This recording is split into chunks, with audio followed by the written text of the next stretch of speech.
Well, good morning. I'm Simon Beardsley from Lincolnshire Chamber of Commerce, and a very warm welcome to this ChamberConnect webinar. I'm here as one of the hosts of the session this morning, which will focus on leading well-being through change.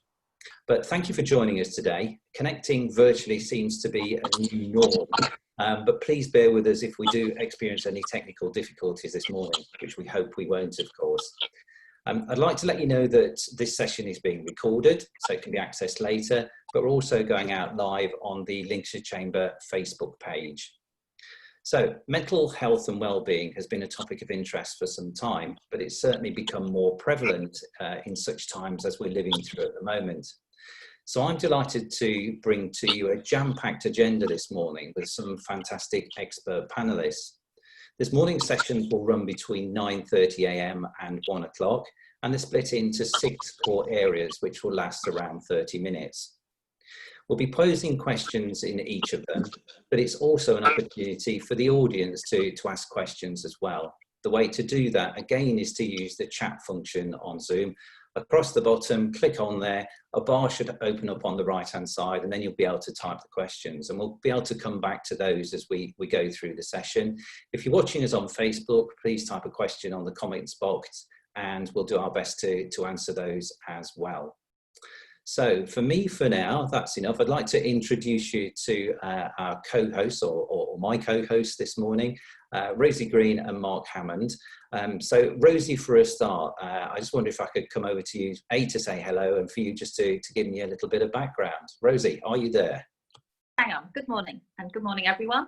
Yeah, I'm Rosie Green, the founding director of Solutions for Inclusion, which is an independent, purpose-driven organisation whereby that we do some education inclusion support services, consultancy, mentoring and coaching, training and advocacy. Mental health is clearly a notion that is very prevalent in the context of COVID-19 and the lockdown.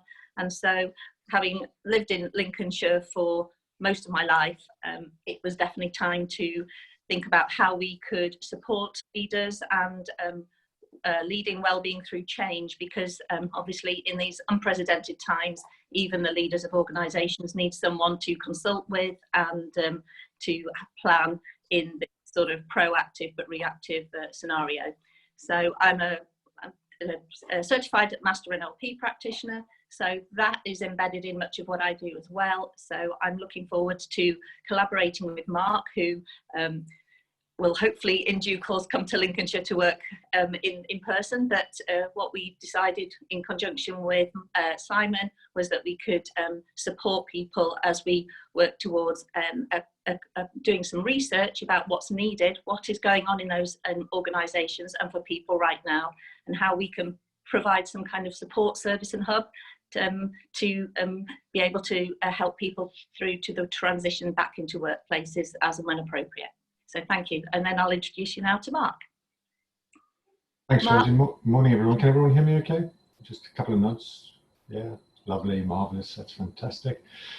So Mark Hammond, I'm grateful to Rosie for reaching out to me. We met up in London a couple of months ago as part of a networking, and we were both looking to build a network. And we just got chatting and started to see the connection between what we were doing. I was in corporate for a good 20 years, working in the OD L&D space. I got a little frustrated with training not really driving a change. In some cases it did, in some cases it didn't.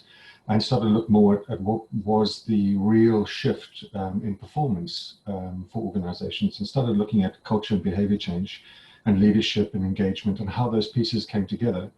I got to a point where I was made redundant and decided time to hang up my own shingle and start up my own consultancy. I've been going for 4 years now. Some wonderful lessons learned. One being that you can know your trade, but running a business is a totally different ballgame. So that was a learning curve.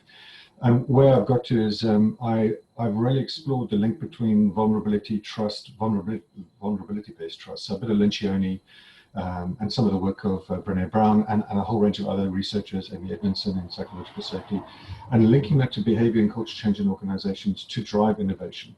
And in that comes engagement, and in that comes a little bit of diversity, not in its full piece. In that comes inclusion. So there's a significant shift and change in that for individuals and for teams and for organizations. So really trying to link a change to some kind of payback for the individual, the organization, and the leaders. So I've been doing it for 4 years and have enjoyed the journey so far, not without its challenges, as I said, but it's been amazing. So a little bit about me. I think on that note, I'm going to just pull back and hand us back, because we can save a little bit of time and maybe crack on. But Simon, that's me done. And thank you for the opportunity again to both you and Rosie. Thank you. Now, we've got 6 sessions coming up this morning. We realise it's quite a lot of time commitment to stay with us for all 6. But there is a case of dipping in and out, or maybe just leaving us on in the background and not actually watching, but hearing what's going on. There's also the opportunity that these sessions, as I said earlier, will be recorded and they'll be cut into chunks as well. So if you didn't hear one of them, there's the opportunity to go back to them later on as well. The 6 sessions that we have got coming out focus on leadership through change, performance and motivation, coping with change, remote working, building resilience in a time of change, and inclusivity and diversity. Each of those sessions are just 30 minutes long, and we only expect to scratch the surface today.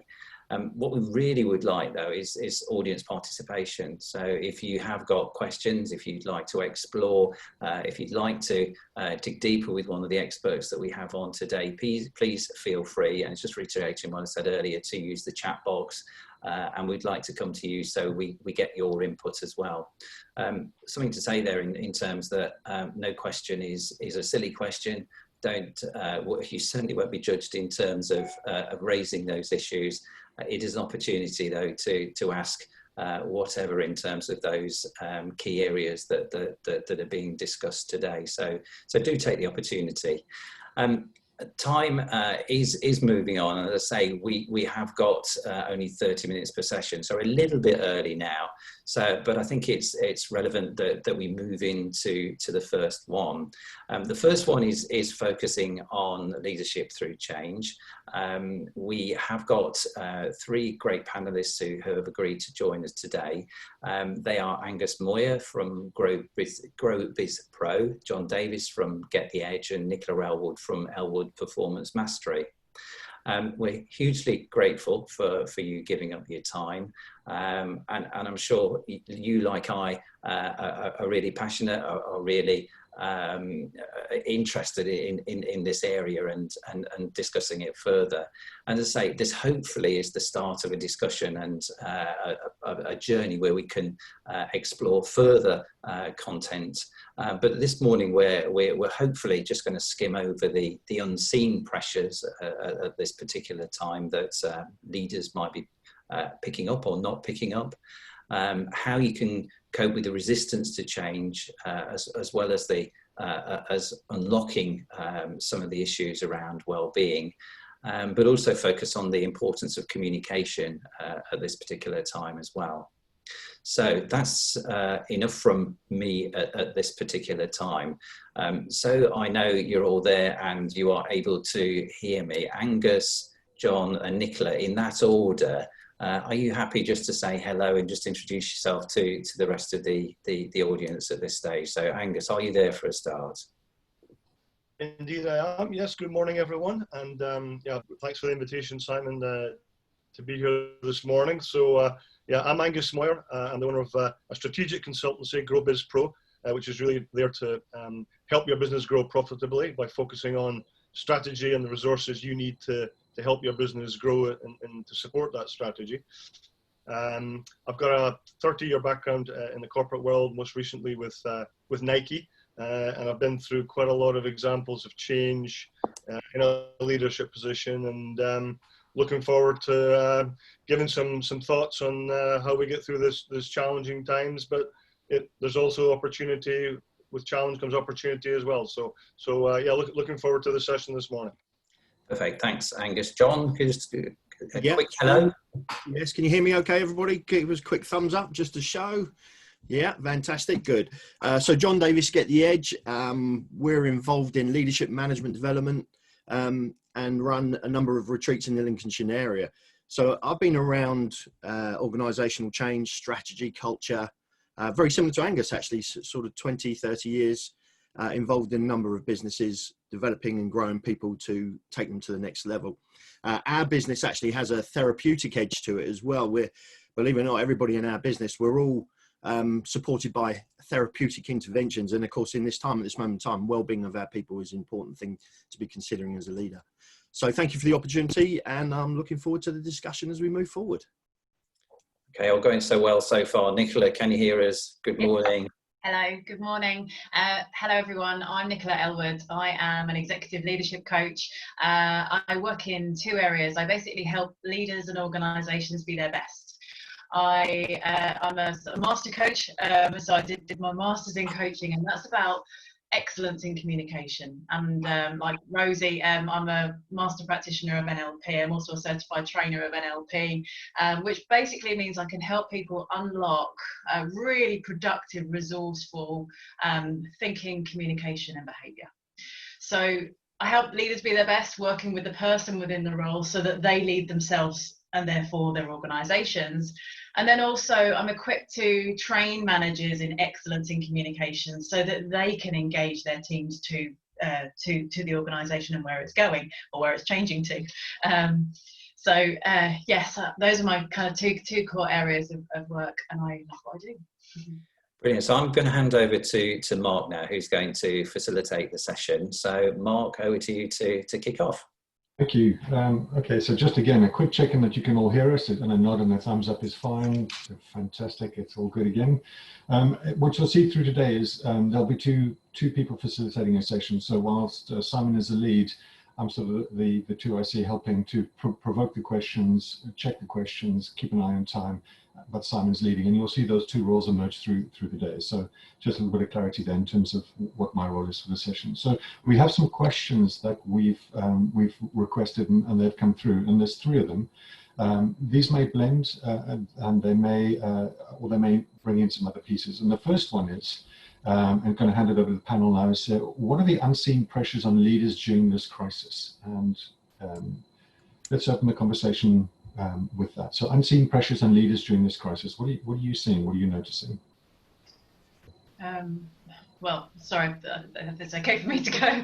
Jump in, yeah. I'm remembering the conversations I've been having with my clients over the last sort of 8-9 weeks or so, and it's the unforeseen pressure is it's a perceived external pressure to know to have the answer, to be the leader, and yet what the great thing is, and what many of my leadership clients have experienced is, or they've expressed is, do you know what, actually it's lovely to say I don't know.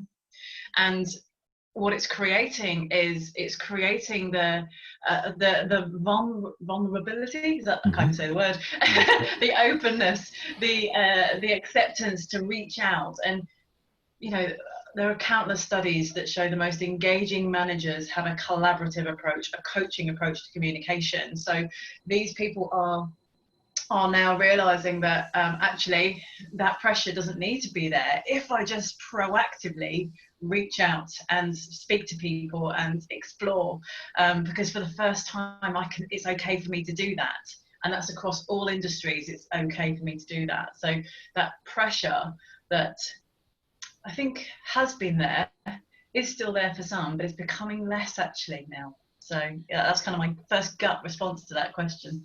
Yeah, it's a key one that's coming through, as you say, across a number of industries and individuals, regardless of role or title. Sorry, somebody was going to say something and I interrupted. Yeah, no, I think Nicola's, that's a good point Nicola's made there. I think the other thing I would say is, clearly this is a unique time we're all living in, and each business will have its own unique set of challenges, but it's really important for leaders to, as Nicola says, over-communicate. It's okay to say you don't have all the answers, but also have a real clarity about trying to help people see, beyond this. Even though there's maybe not, we don't have all the answers, having a sort of a clarity of vision, of strategy to get through this, whilst holding your hand up and saying, yeah, we don't have all the pieces in place yet, helps the team and your people overcome some of the challenges. So I think, as Nicola said, communication is a really important tool to get through these challenging times. It puts a lot of pressure on leaders and people in those type of roles, but over communication is a really is an excellent tactic through this current challenging time. Yeah, I think from my perspective, I think you're both absolutely right. When there is confusion, lack of clarity, you know, the pace in the business slows down, doesn't it? But if you think about the question, what are the unseen pressures on leaders during crisis? Well, from my point of view, I think moving from certainty to uncertainty is a big one at this moment in time for people. There's a heavy burden of accountability, isn't there, on most of the leaders out there at this moment in time. You know, the ones I've been speaking to are really concerned about their well-being of their people, putting them first, and that's given them that sense of obligation, sense of ownership, that heavy burden of accountability. There's clearly an unseen pressure around financial pressure as well, isn't it? You know, cash flow must be eating some of these leaders up.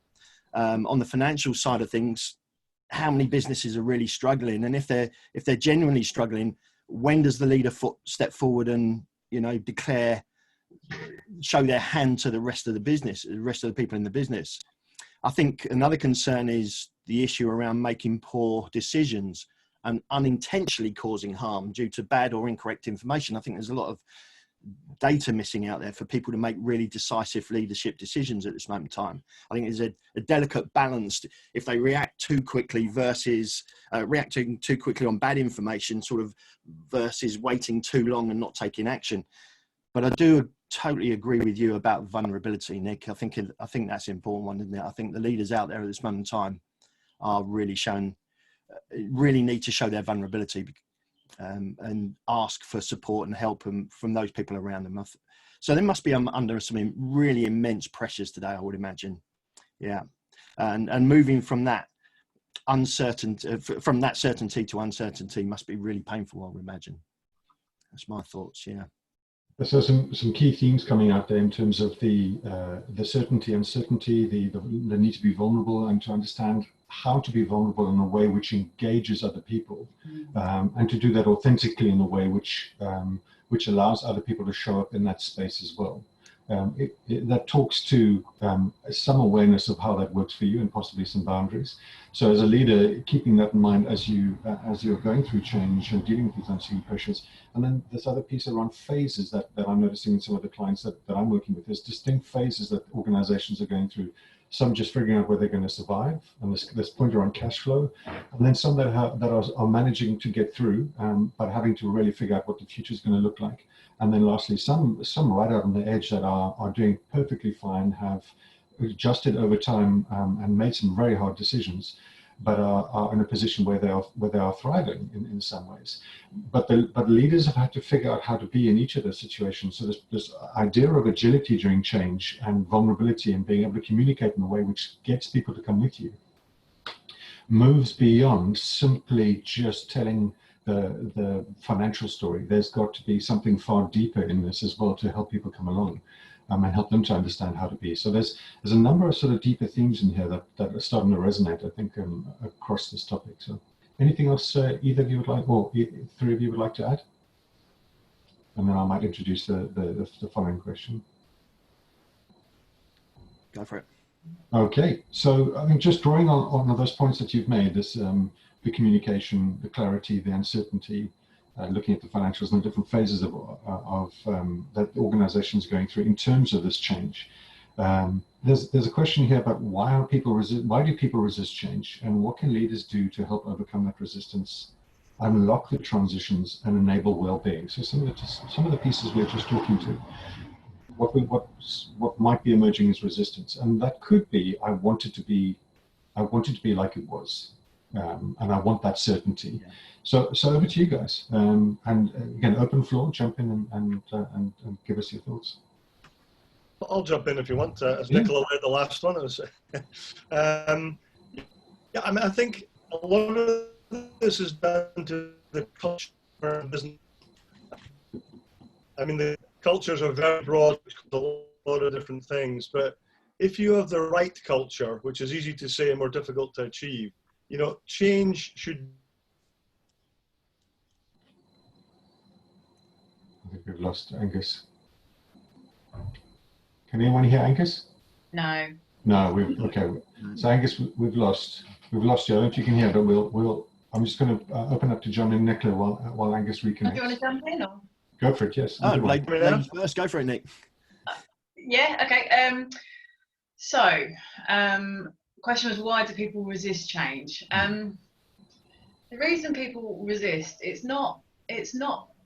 not resisting on purpose. They don't want to resist. You know, and the fear is not the reason they resist either.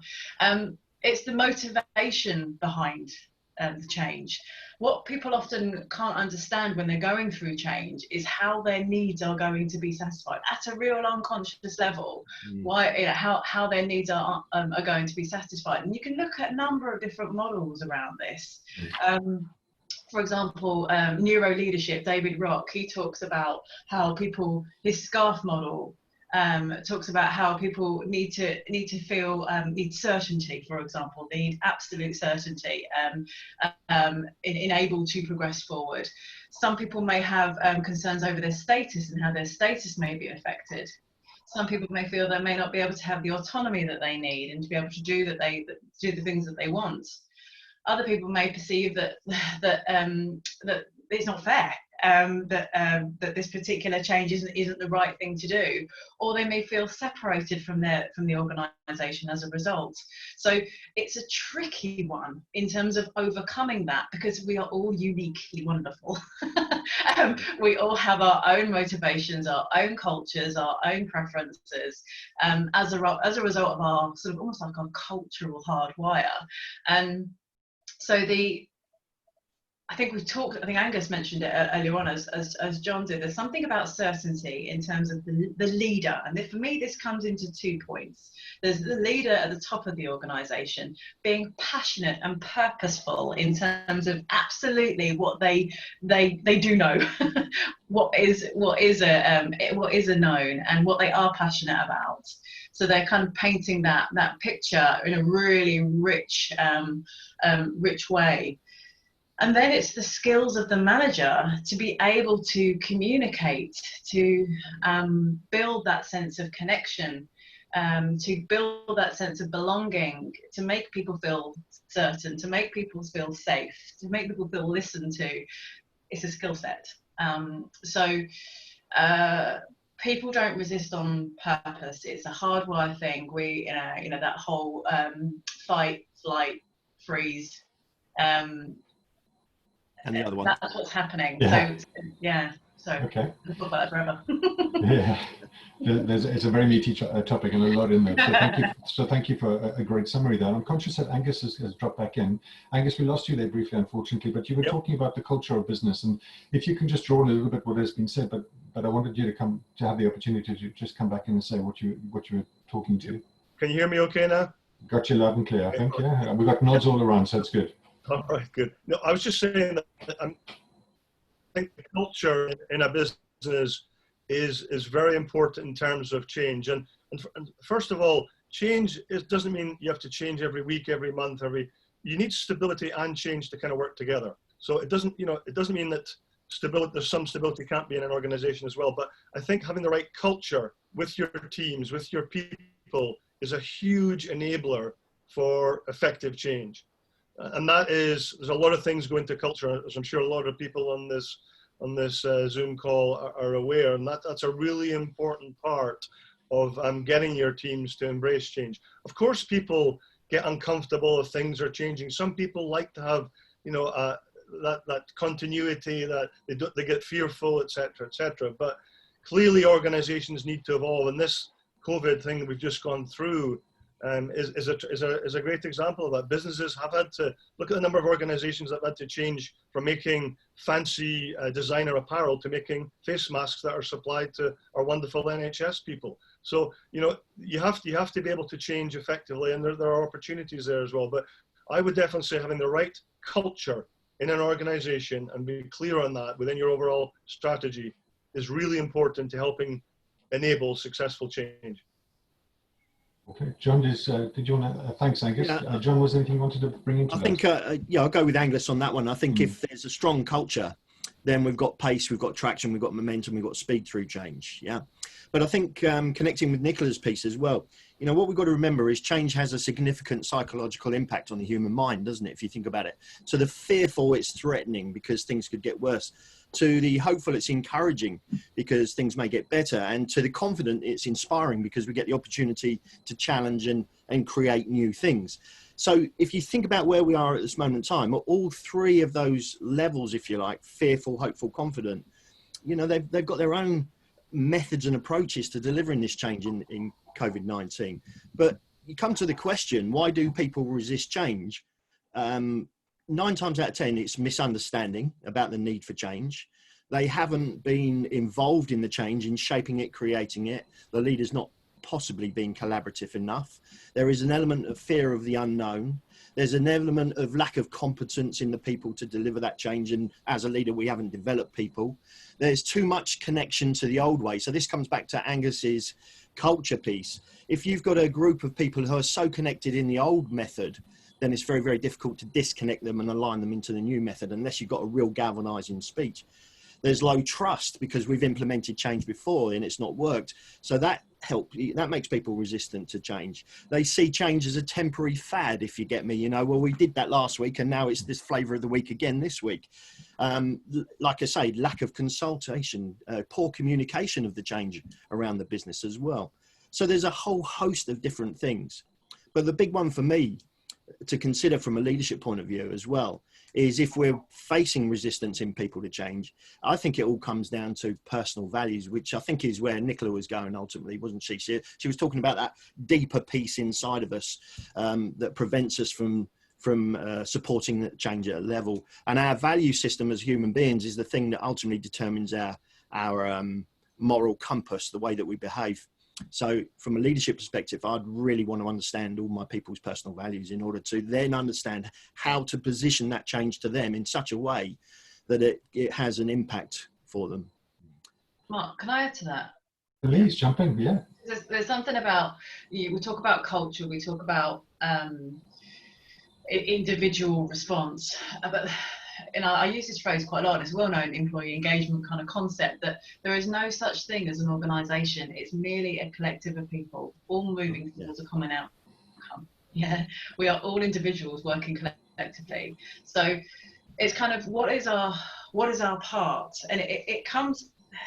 There's kind of very much a focus on what leaders can do, and you can't make people engage to a change. You can only create the conditions. So there's something about us being or in championing our people buying in by creating the conditions for them to engage the change. But the most important person within the change is the leader, because they need to be completely self-aware of their own values, John. They need to have an ear on the pulse of what the culture is feeling like, what the sense is, what's the vibe, what people are saying, and then you really need to connect to what is, doing a litmus test into what's going on. They need to do that often. So often when I'm working with leaders, it's like, how often are you communicating? How often? And communication, by the way, is what's understood, not what you say. Yeah. So how often are you communicating? So you can't, as a leader, you can't do it enough. So I've got some feedback. I can only hear my own voice. As a leader, you can't communicate enough. So please do communicate and give people a jolly good listening to. But most importantly, in terms of your part, is like, okay, know kind of what your drivers are and your part in leading the change. There's some great themes and pieces that are emerging out here, which again, this is an incredibly broad subject, but around the theme of leadership through change, the other piece that's starting to emerge that I'm noticing is it's not just about the leader anymore. It's about how we as individuals start to show up. because this has been a shared context. This is no longer a company saying, well, there are elements of this now emerging, where companies are saying, well, we've got to make redundancies because of A, B, and C. We've all been through this together. We've all had a shared experience of this in different ways. Depth and breadth, it has been different. In some cases, I've heard of people losing very loved ones, and others haven't experienced that, but they've experienced this situation in a different way. So it's almost as if this has been a shared experience, and we're being asked to show up in very different ways here to as a result of that. So the other piece that comes of this is, I don't know if any one leader is going to have the energy and focus to be able to deal with everything that is emerging. So there is a drive here, or almost a need to engage with people in a different way, to get their ideas, to get their solutions, and to be able to step away from, I'm the leader, to engage with other people, to understand how our stuff shows up, to understand how, when we're feeling vulnerable, how that may slow us down. Because there's also one other piece in this, which is where things start to go rigid and very fixed, it's really a great indication that something's not working, with its communication, the way we're showing up, and trying to figure out what's going to get that moving again, so that communication flows, so that the ideas flow, so people remain connected. And that seems to be some of the glue that's holding this together as we all transition through these in different phases, which draws on elements of communication, leadership, culture, behavior. Because as you were saying, Nicola, you know, we all have we are some of the parts, and if we can't figure out how to be connected to each other in a different way, this could get difficult. So what do we? So one of the questions is, so what do I need to change to make this work? So there's a lot in this. There's a very rich and depthness and a breadth to this that we may not be able to cover in its entirety, but some great points coming up, which I hope provoke some questions shortly as we move towards the end of the session. But any other final thoughts and comments from Angus, Nicola, John, and then we might just see if there's any questions coming up.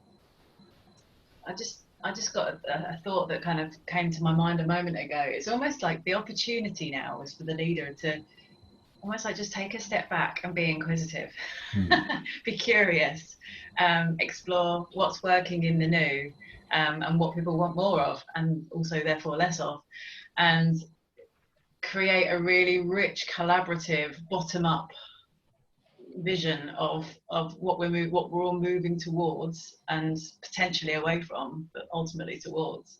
But it's you're right, Mark. It's now about the leader stepping back so that people can step up and communicate. It's, you know, for something you said earlier on, you know, it's changed. It's no longer about the leader. Well, it's never really been about the leader. It's always been about all of us. We're only just realizing that now. Yeah, absolutely. Yeah. I think now's the opportunity, isn't it, for more of a democratic leadership approach. I think a collaborative approach. You know, it's okay for the leaders not to have all the answers, isn't it?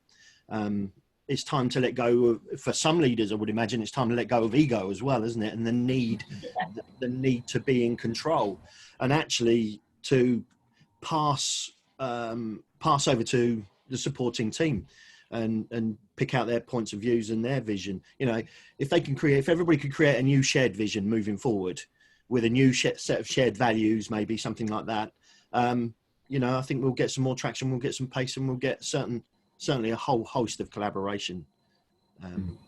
My thoughts, yeah. I think on communication, if you can, everybody hear me okay?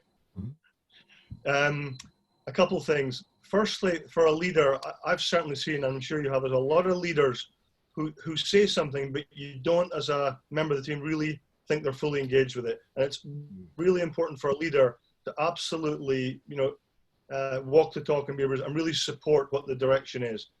People can see through that, I think. And if you're not 100% engaged, that comes across and people can see it. Yeah. And the second thing I would say on communication is, it's not just about telling people this is what we're doing. It's about telling them why we're doing it. That's in some ways more important than what we're doing, because so often, again, leaders say this is the plan, and people say, why are we doing it? And there's no discussion around why we're doing it, which just doesn't, you know, it doesn't help people engage with the way forward. So telling them what is one thing. You've got to tell them why you're doing it as well as what you're doing. And that's, so I've seen a lot of leaders not do both of those things when they, you know, try and change things or move people forward in a different direction. So again, round the same theme of communication. Absolutely. And the last question was actually, we've covered it, which was, you know, communication is key, and that's been a theme throughout this, throughout the session. So that just to start pulling this together, because there are a couple of questions coming through. There's an element here of how, as an individual, you show up, whether you're a leader or a member of a team. How you show up with presence and authenticity, so that your communication is coming from a place which is not just head, but it's a balance between your head and your heart and your emotions. So being able to talk to some of your vulnerability, because within that space, your culture starts to create, because the behaviors are based on values which are around connecting. And again, this is only one small lens, and there's many different lenses we can bring to this. And this is by no means an absolute. So how we show up and are authentic is going to help guide our communication and our connection with people, which will help us to get through. It may reduce some of the dependencies on you are the leader, tell me what to do, versus we're in this together, let's figure out how we can move it forward. Simple examples that are emerging at the moment is to that point, a leader, experiencing a leader who took a very command and control approach to a situation which required far more authenticity and vulnerability, realized their mistake, and then the next time around dropped into authenticity and vulnerability and said, I don't have the answers. I thought I did, but I don't. But here's what I do believe. If we can't get through this crisis, nobody can, because we've been through so much together. So let's figure it out together.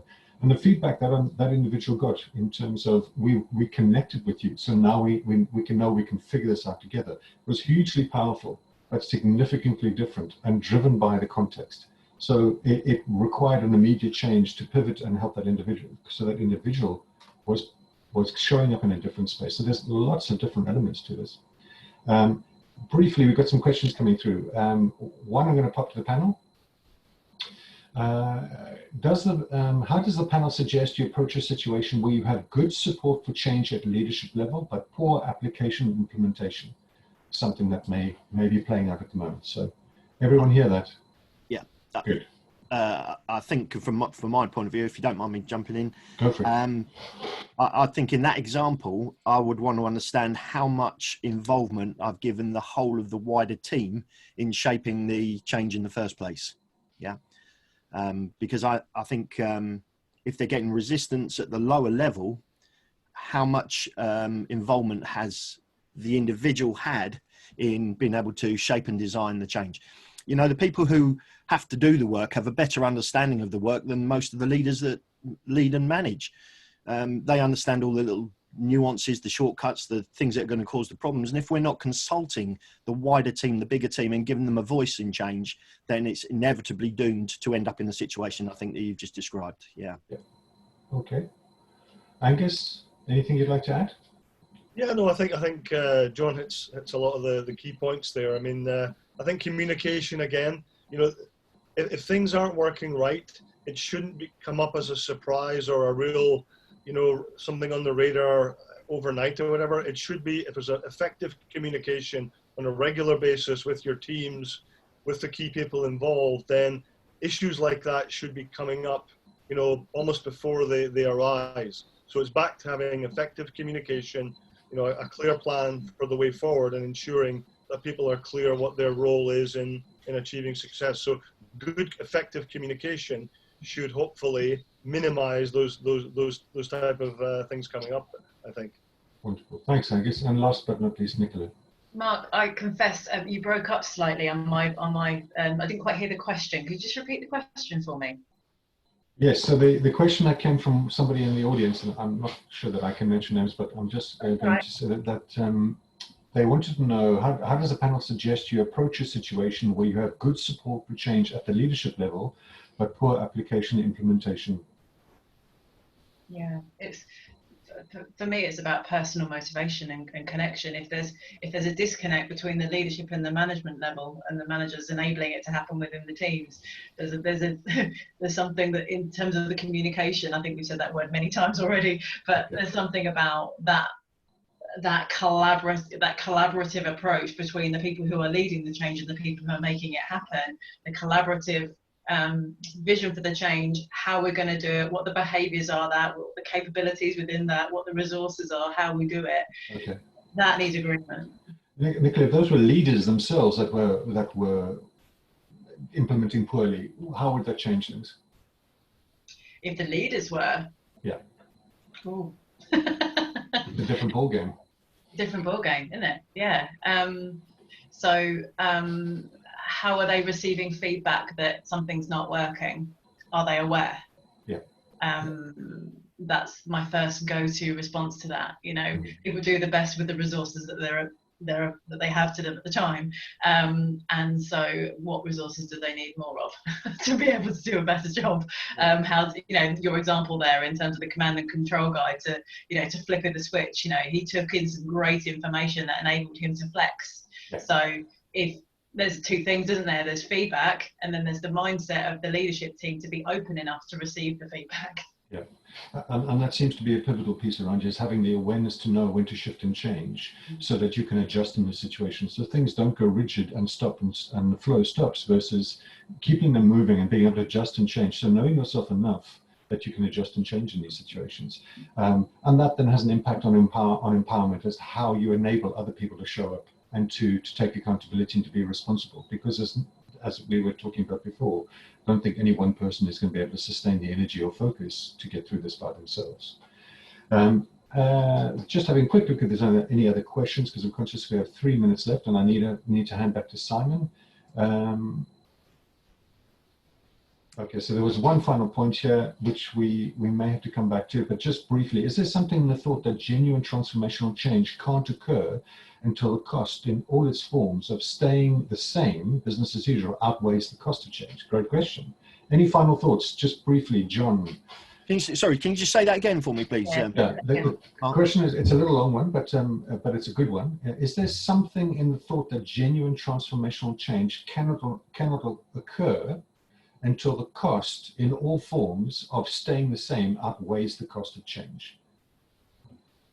Okay, that sounds a bit like pain or pleasure, doesn't it, to me? Yeah.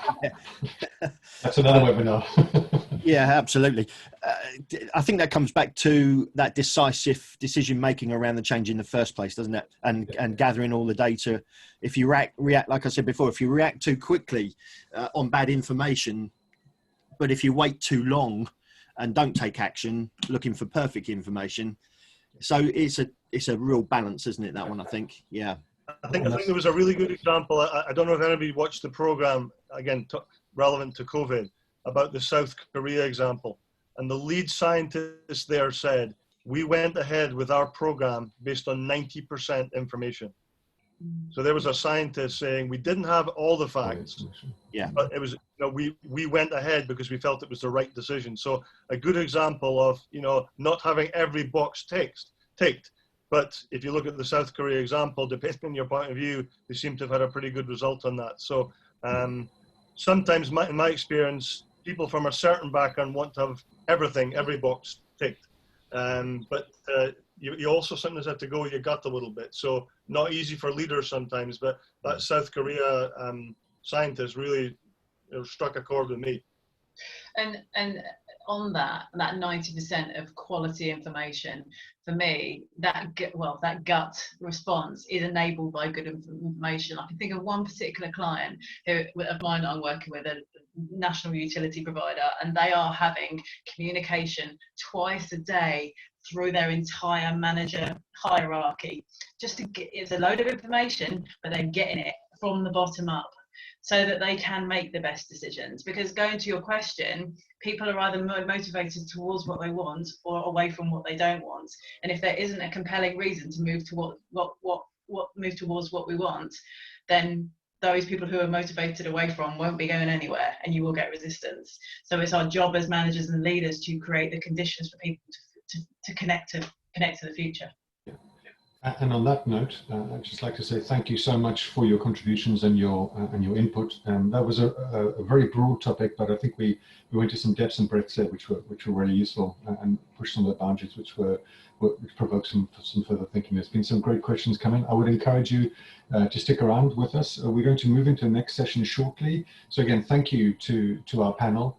for Nicola, Angus and John for participating and for the engagement and the questions. Don't be shy, please throw your questions at us and we can certainly make the time to answer them as we work through these sessions. The next session we're going to move to is starting shortly is performance and motivation, but I'm just going to hand back to Simon, who's going to close us out, and then we're going to move into the next one. So Simon, back to you. Thanks, Mark. And I think I said at the start, the 30 minutes is likely to go really quickly, and that's proved the case. And just to reiterate again, what we're trying to do here is scratch the surface. We didn't mean to go into full depth in some of those particular areas. There's more to look at a later date.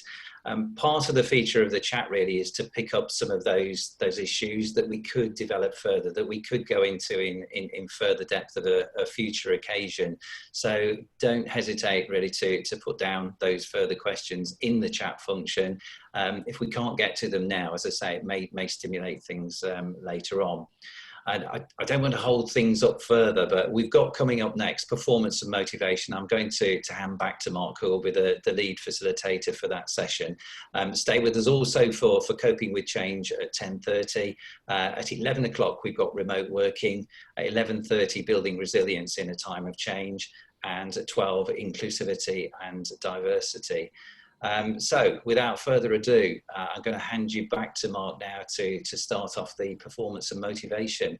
But one thing I must say before I do, they're still there. We really do appreciate the participation of the people who you've just heard from. So before I hand over, thank you once again to Angus, to John and to Nicola.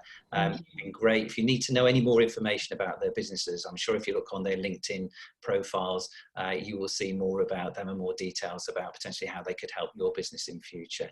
But for now, I would like to hand back to Mark. Thank you. Okay. So again, an echo to say thank you for the engagement and participation. You'll be pleased to know that in this one, I remain slightly quiet. I'm the lead facilitator, so I take Simon's role and step back and I'm a little quieter. But we've got three people that we will be working with today. So we have Jem Hills, Luke Stanton and Mark Colborne, MBE. We're very pleased to have all three with us. The topic is performance and motivation. I'll be introducing Rosie and handing over to her, who will be managing the Q&A as I did in the last session, and we're learning as we go, so we'll try to get across as many of the topics as we can, but what I'd like to do is I'm going to pull back and I'd like each of the panel, Jem, Luke and Mark, to introduce themselves and give us a quick overview of themselves, and then we'll move over to Rosie and the questions around performance and motivation. So who would like to? Jem, are you available? I'm happy if you can hear me. We can hear you loud and clear. I think we've got, can everyone hear? I think we've got some nods. Yes, we've got nods. Marvellous. Yes, we're all good. So over to you, Jem. Okay, just a little bit on my background, which will give you an understanding why I can sit here on this panel, is for quite a few years, I was seriously bullied at school, which I lost all my self-confidence and all my self-worth.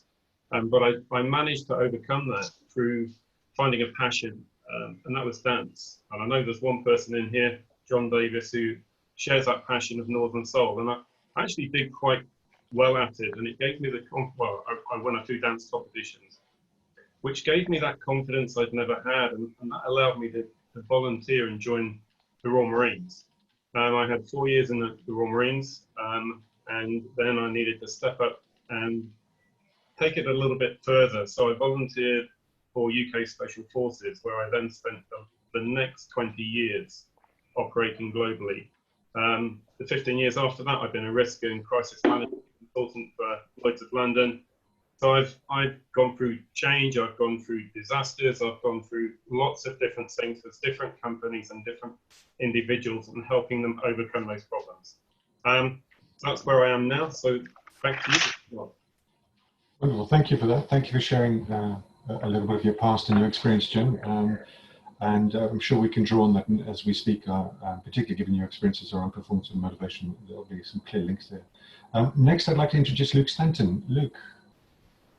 Hello there, guys. Thank you for having me. Jem, I was just thinking then as you was talking about that, I bet the guys that bullied you at school are regretting that. I bet they've got some big, I bet they've got some big regrets when they walk past you in the street. More ex-Royal Marine and Special Forces. Hello, guys. Nice to see you all again. I can imagine that. So, guys, first of all, thank you for having me. I really enjoy listening to the guys previous. And like you've all said, it's a massive, vast topic, and you could go on days and days about this.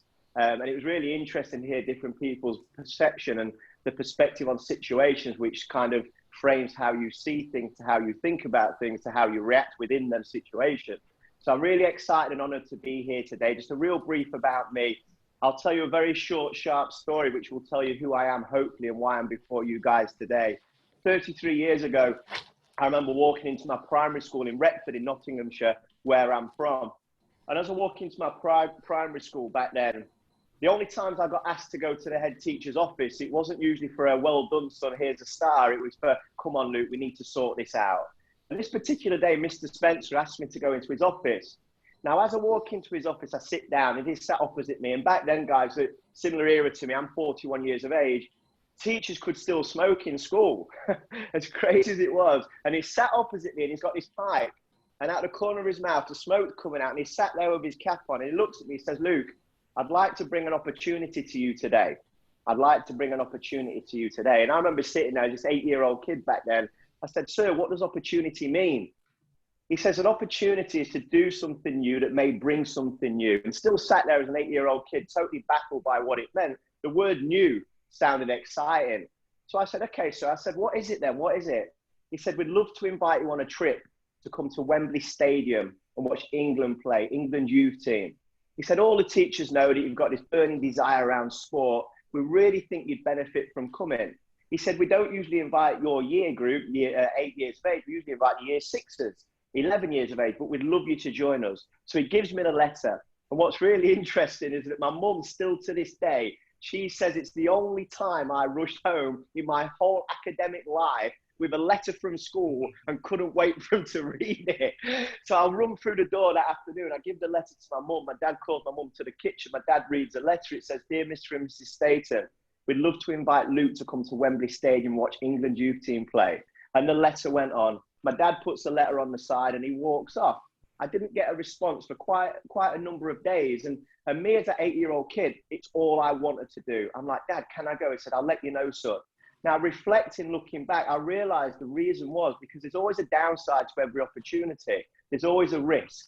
And on this particular occasion, it was the financial element of why the question was, could I go or not? You know, I was a kid, like many people, I was brought up one of 3 children. My mum was a school cleaner and a cook. My dad didn't work through ill health from the age of 30. He used to walk us an hour to school and walk us an hour and back. He'd be on his push bike. We'd walk to school, we'd walk back. And I have this next to me. I don't know if you can all see this. This is still my football boot that I wore as that little kid at primary school. And you can see it's got black masking tape wrapped round. It's got loads of tape wrapped round. That was to stop the holes. That was to stop the water pouring in and to the sock hanging out when your sock comes out your football boot. And I've told this story that I'm telling you to 60,000 young people across England and America. And I get emails from parents and they're not saying, wow, Luke, what a great speech. They're like, Luke, you saved me a fortune on football boots because my kids now don't want new football boots. I'm like, well, if something come of my talk, it was worth it. And my dad always said to me growing up, every time I had a hole in my boot, he said, son, you don't need new boots. He said, give me your ear, son. He'd get black masking tape, he'd wrap it around the boot, say, there you go, son. And he taught me a great message of why I'm telling you this story. He said to me, Luke, it's not the boots. It's not the superficial stuff. It's the person within. It's the size of the heart which will define how far you go, not the outside, not the superficial stuff. And relating that back to organization, sometimes looking from the outside in, it looks magnificent, but the core, which is the people, it isn't singing from the same hymn sheet. The core of everything must come from deep in here. And my dad taught me that lesson from the age of 8 years of age. We get to Wembley Stadium. My dad finally tells me he'll pay for me. And it was £15. Imagine that, £15. I still remember the number. About a month later, the day arrives, Wembley Stadium. And as we get to Wembley Stadium, all I was thinking about is what is it going to be like when I get in this arena? The noise, the songs, the music, the atmosphere, phenomenal place. I'd watch the FA Cup every time with my dad in the front room. And now I'm 8 years of age, these little white trainers, England tracksuit with bobbles on because it was so old, an England t-shirt, an England cap, a plastic England water bottle, an England rucksack. And I'm there at Wembley Stadium, this little 8-year-old kid from playing football under lampposts with holes in his boots. I'm now at Wembley. And on this particular day, something was said to me that transformed the way I felt and thought about myself forever, to the point I still share this story 33 years later. And this defines why I'm stood before you all today.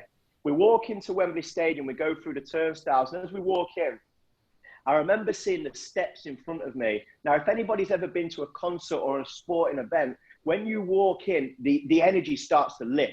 And that's why I'm stood up now. I cannot sit down and tell these stories because I get too energized just by talking. We can see that, Luke. Yeah. We can see that energy coming through. But I was wondering if I could ask you to hold just for a moment, because we don't have a lot of time. And there's some clear elements there that work with the topic that we're going to focus on, which is performance and motivation.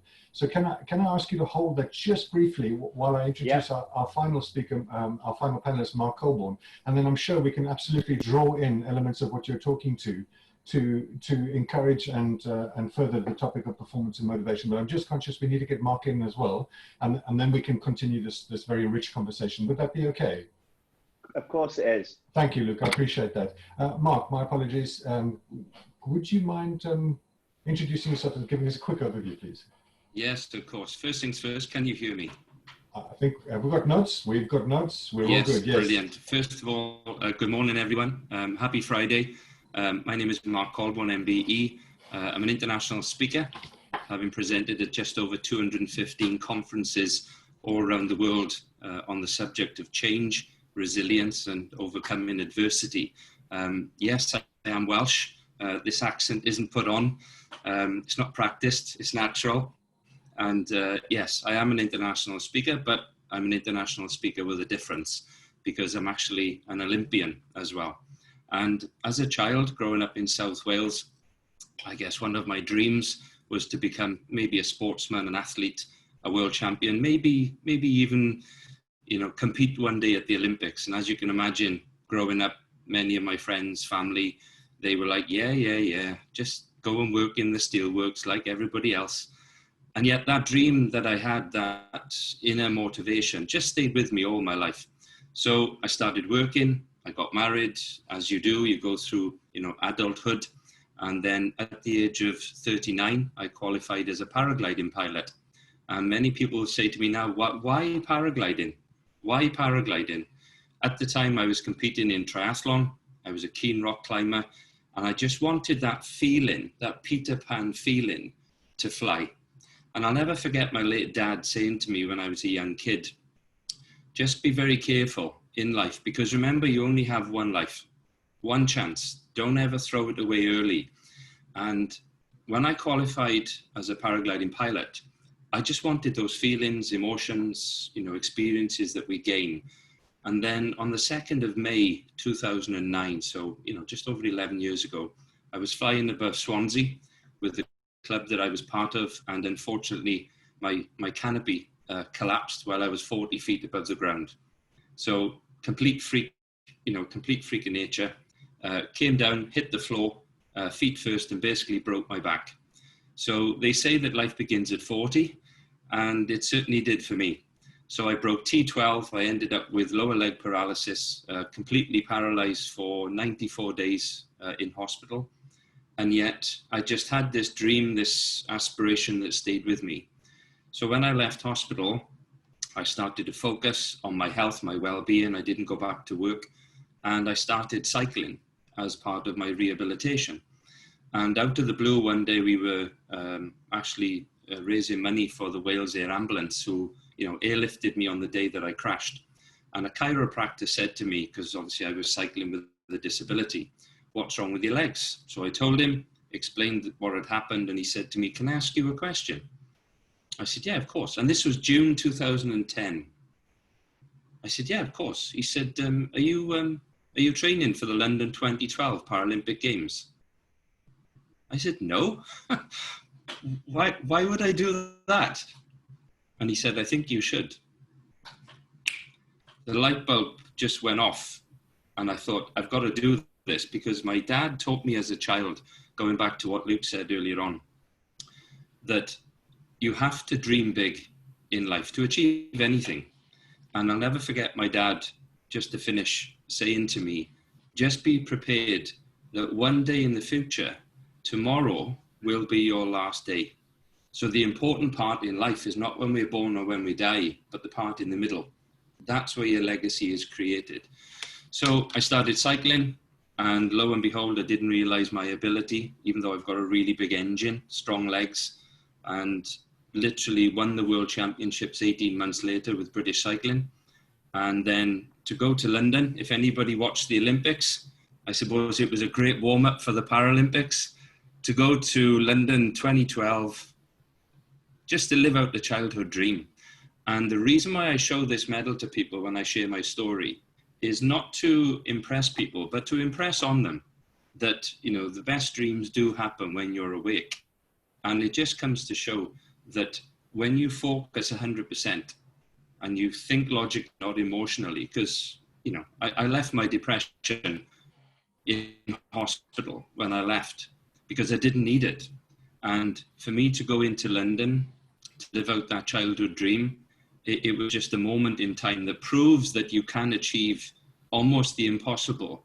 Because I won this medal not with great luck, but with great health, which is what I bring to the, you know, the forum this morning. So once again, thank you for having me. And thank you, Mark. It's, again, great to hear the three stories with their richness emerging for such a great topic.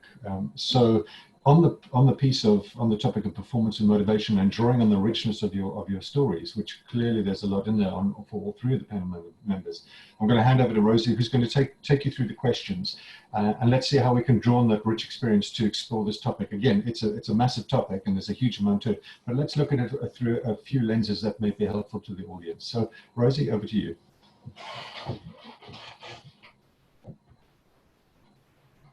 Rosie, you needed to, there we go. Okay, thank you. Thank you very much. And I guess thank you for sharing those lived experiences. And what we notice is it's about resilience, it's about mindset. And that's very much what I have been gathering and doing some support as I have consulted with CEOs and leaders across the world during this lockdown period. So with that in mind, I'm going to ask first of all, well, Jen, and then we'll start with Jem and then work through. During this period of change, morale is understandably up and down. How do we as leaders navigate these ups and downs to ensure we're getting the best out of our employees, based on your experiences? And then the other panel members, please. I'm going to use that word again that just keeps coming up, and it's communication is key. We need to understand, I mean, we've had so much change in how people have had different roles, and so many people are now working from home. But if you're the leader, you're looking after a team or, you know, a company of people, you need to understand your people. You need to know how they're feeling. And one of the best ways is looking at the change curve or the grief curve. If you look at that, you can, to a certain extent, know what people are going through at certain times. And we all go through that at different periods. So just understanding that gives us, as a leader, an understanding of what those people are going through. But one of the biggest parts of communication is listening. And seriously listen and actively listen to your teams. If your teams are so large, then get your team leaders to do that. But actively listen to the concerns. As was mentioned before, there's a lot of uncertainty out there. And we need to instill and continue the trust that we've developed within those groups. So listen to what they're doing, and I think that's one of the main things that I'll start off with, answering that, and then see where everybody else wants to go on this. But that to me is really important, that we listen to our teams and react to what their concerns are. Thank you. Lou? Okay, so for me, my response would be similar to the story that I was telling. The greatest leader I ever met was the person that invited me on that school trip. And I was fortunate to work under some incredible through my sporting career alongside some great leaders. And when I look at what they all had in common, from my head teacher to Kenny Dalglish to Roy Hodgson to all these illustrious names in sport, they had a very common theme, and it's they cared about their people. And I always developed that philosophy of our people are powerful beyond measure. You know, forgetting the numbers, people first, profit second. If we can always focus our decisions at the heart of the people, people see that within us, and transparency and openness to be able to be, as a leader, become vulnerable and say, guys, you know what, I'm not actually sure right now, but one thing's for sure, I'll do all that I can to make sure we ride this storm together. It's not about me and my numbers, it's about me and you together. And I think when people see that authenticity, you get a real tribe following you then. No, thank you. So that's again about collaboration, authenticity, and again, that compassionate leadership. So thank you. Mark, your perspective, please. Yeah, I think I'd just like to go back to what Jem said about, you know, communication is paramount, but listening, you know, is definitely one of the most powerful attributes we can bring as leaders. And there's something that, you know, I certainly use as a speaker is the word of waterproofing. You know, we speak and we listen, and we speak and we listen, but how do we know if the audience or the, you know, or the staff, for instance, one, are listening, you know, secondly, do they understand, and are they able and competent to do what you've asked them to do or what you're supporting them to do? So waterproofing, in my experience, certainly from British cycling, when the coach says to you, do you understand? Yes. Okay, well, tell me what I've told you. So you have to be listening. Yeah. There's no way of getting out of it, you know, so it's waterproofing what you've explained.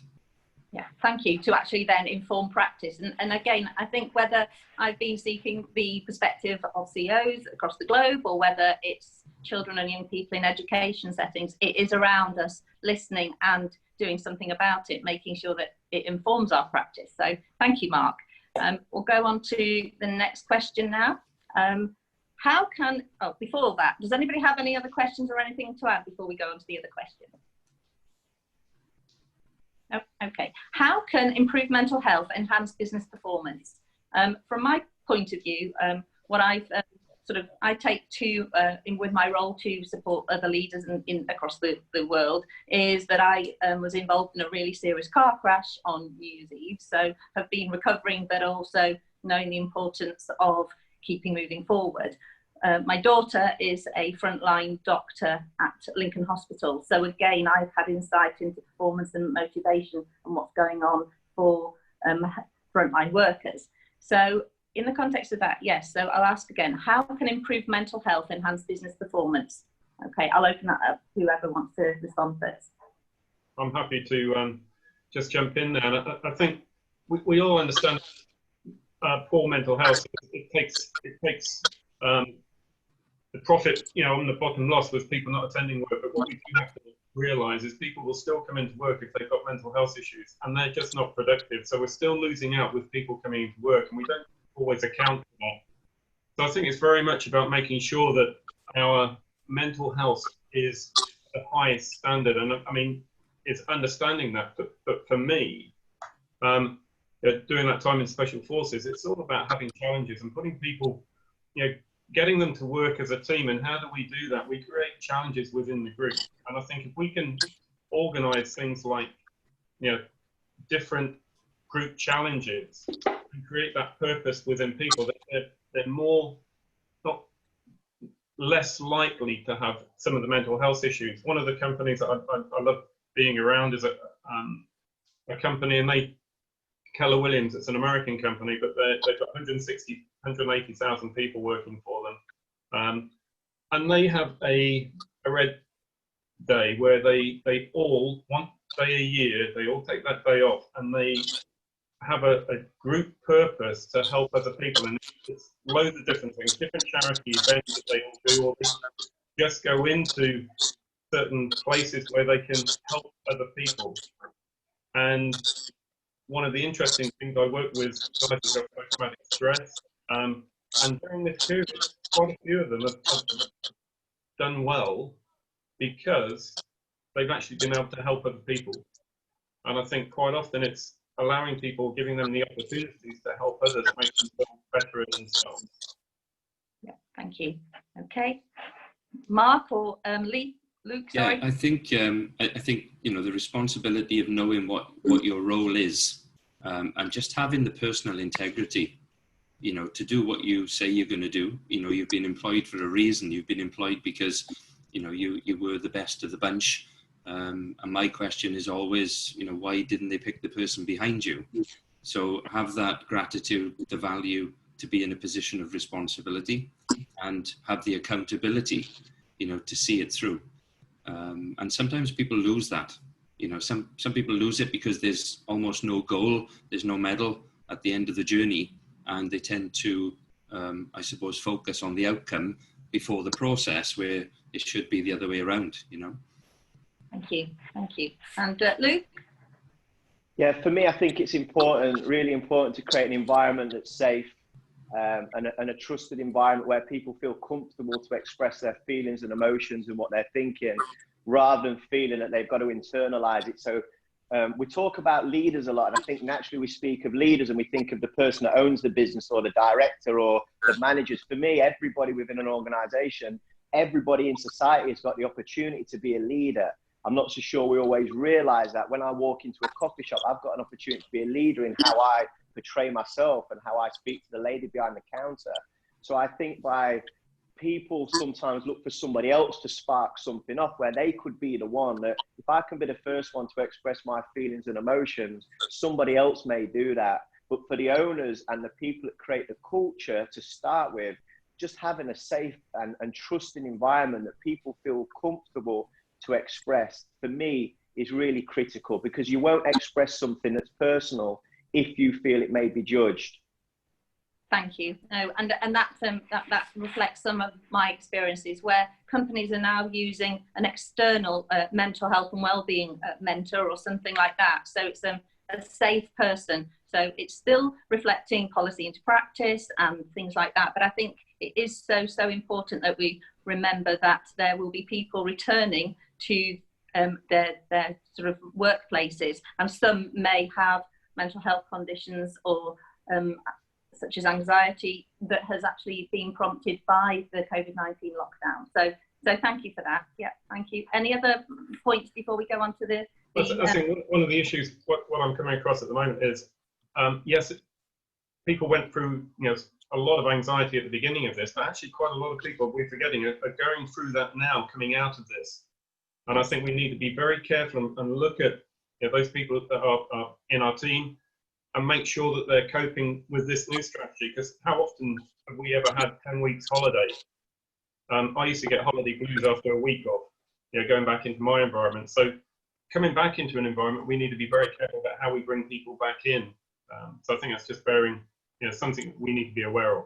Yeah, no, that notion is very much reflected. I did some research, the dissertation for my Master's in Inclusive Education, and that actually was around the supporting young people as they reintegrated back into education settings after prolonged absence.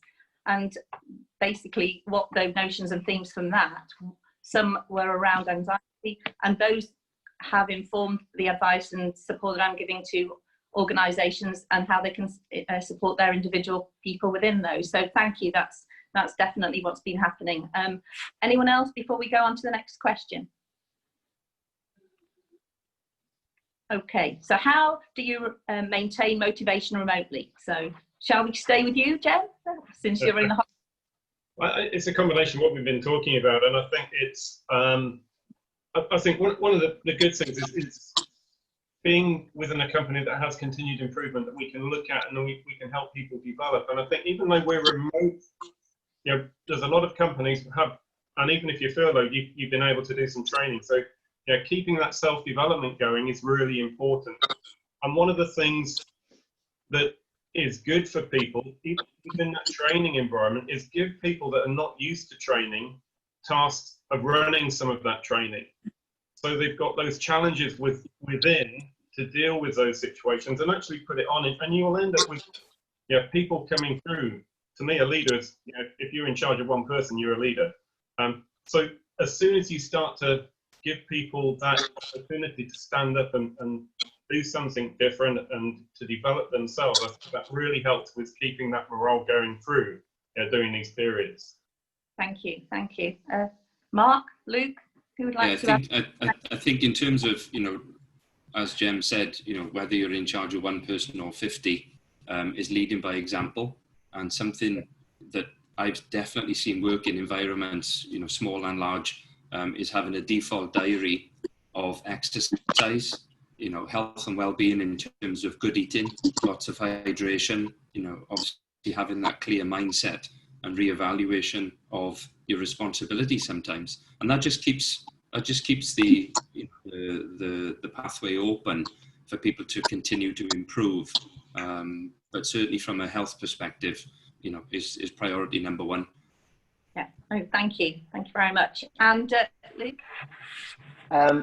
For me, how to keep the motivation high while working remotely, just from my own experience and the people I work with and know, I think the purpose is the same, whether you're working in an office, you're working in a sporting environment, or you're working in the military. As long as the purpose is there, wherever you're working, remaining focused on that will give you the energy to keep moving forward. As you said, Rosie, about moving forward, wherever you are working from, remain in touch with why you're doing what you do and the purpose from within, and you'll find new ways. You will find new ways. I'd never used Zoom until this happened, and I'm spending 7 hours a day stood here talking to people from everywhere, which is fantastic. And I've learned so much just through what's happened. So I think looking through the lens of optimism, seeing it for what it actually is, the world is the way it is. However, I'm still going to keep progressing as an individual. I think that becomes infectious on the people that you speak to. You can have one conversation with one person and think, oh my goodness, like what is happening? The next guy you speak to, you're like, okay, this is going to be okay. So we have a responsibility to be infectious with the energy that we give to people. And like what Jem said, talking about kind of when you lead one person, I really believe that that's so true. And if you can lead yourself first, you can then lead others. So when you look in the mirror, am I happy with how I'm behaving? I always use that emotional leverage. What I'm doing right now, do I want my children to follow that? Do I want my children to do what I'm doing? That keeps me motivated because I've got a drive and a purpose for where I want to go. And if I let that drop, do I want them to resemble me? So when you go on a deeper level, I think that gives you the fire to keep going. Good, thank you very much. That's some really pertinent points there. And I think it's all, again, and it links to that inclusion and it's the kind of, yes, including and reaching out and, yeah, modelling good practice. If we're working agilely, are we responding to what's going on in the WhatsApp groups and things like that? Okay, so I'm aware of time. Okay, so we'll move. Rosie, could I just add one there, just quickly? I think that, especially when people are remote, is still reward and give recognition. Because I think we often forget that because, it's easy when you're in an office and you can tap somebody on the shoulder and say, well done. Remotely, it's a lot more difficult, but even if it's just giving people time, we need to reward and recognise people when they've done something well. Yeah, no, thank you. That fits very much with one of the CEOs of an international, a global company that I've been having regular conversations with. They're doing that. They work across the world. They've been doing online training for the last 25 years. So I've seen that in that respect. Also, if we're also thinking about as we're helping and supporting leaders, we need some support sometimes. And I have got to say, Mark's been really great for me. And I also reached out to a guy called Sandy Newbegin, who I was doing Zoom mentoring with, as in I was his client 18 months ago, not aware that actually Zoom would be needed, Microsoft Teams would be needed right now. So it's been amazing, but I think it's remaining aware of listening and acknowledging good practice and people who are being resilient and doing their best in adverse circumstances. Because I think it's important that we remember that we're not aware exactly unless we reach out and ask what's going on for individual people within our organisations. So thank you. Rosie, just really quick on a point that Jen made about empowering other people to take responsibility and giving them some ownership. I think that's so underutilised because as the leader or the owners, we feel we must have to do it. And a great example, just really briefly, was I was trying to teach my 8-year-old daughter fractions, and it was a nightmare. I was like trying to work it out, and I'm stood in this room here, and she sat there bored stiff. I said, you know what? Can you teach me?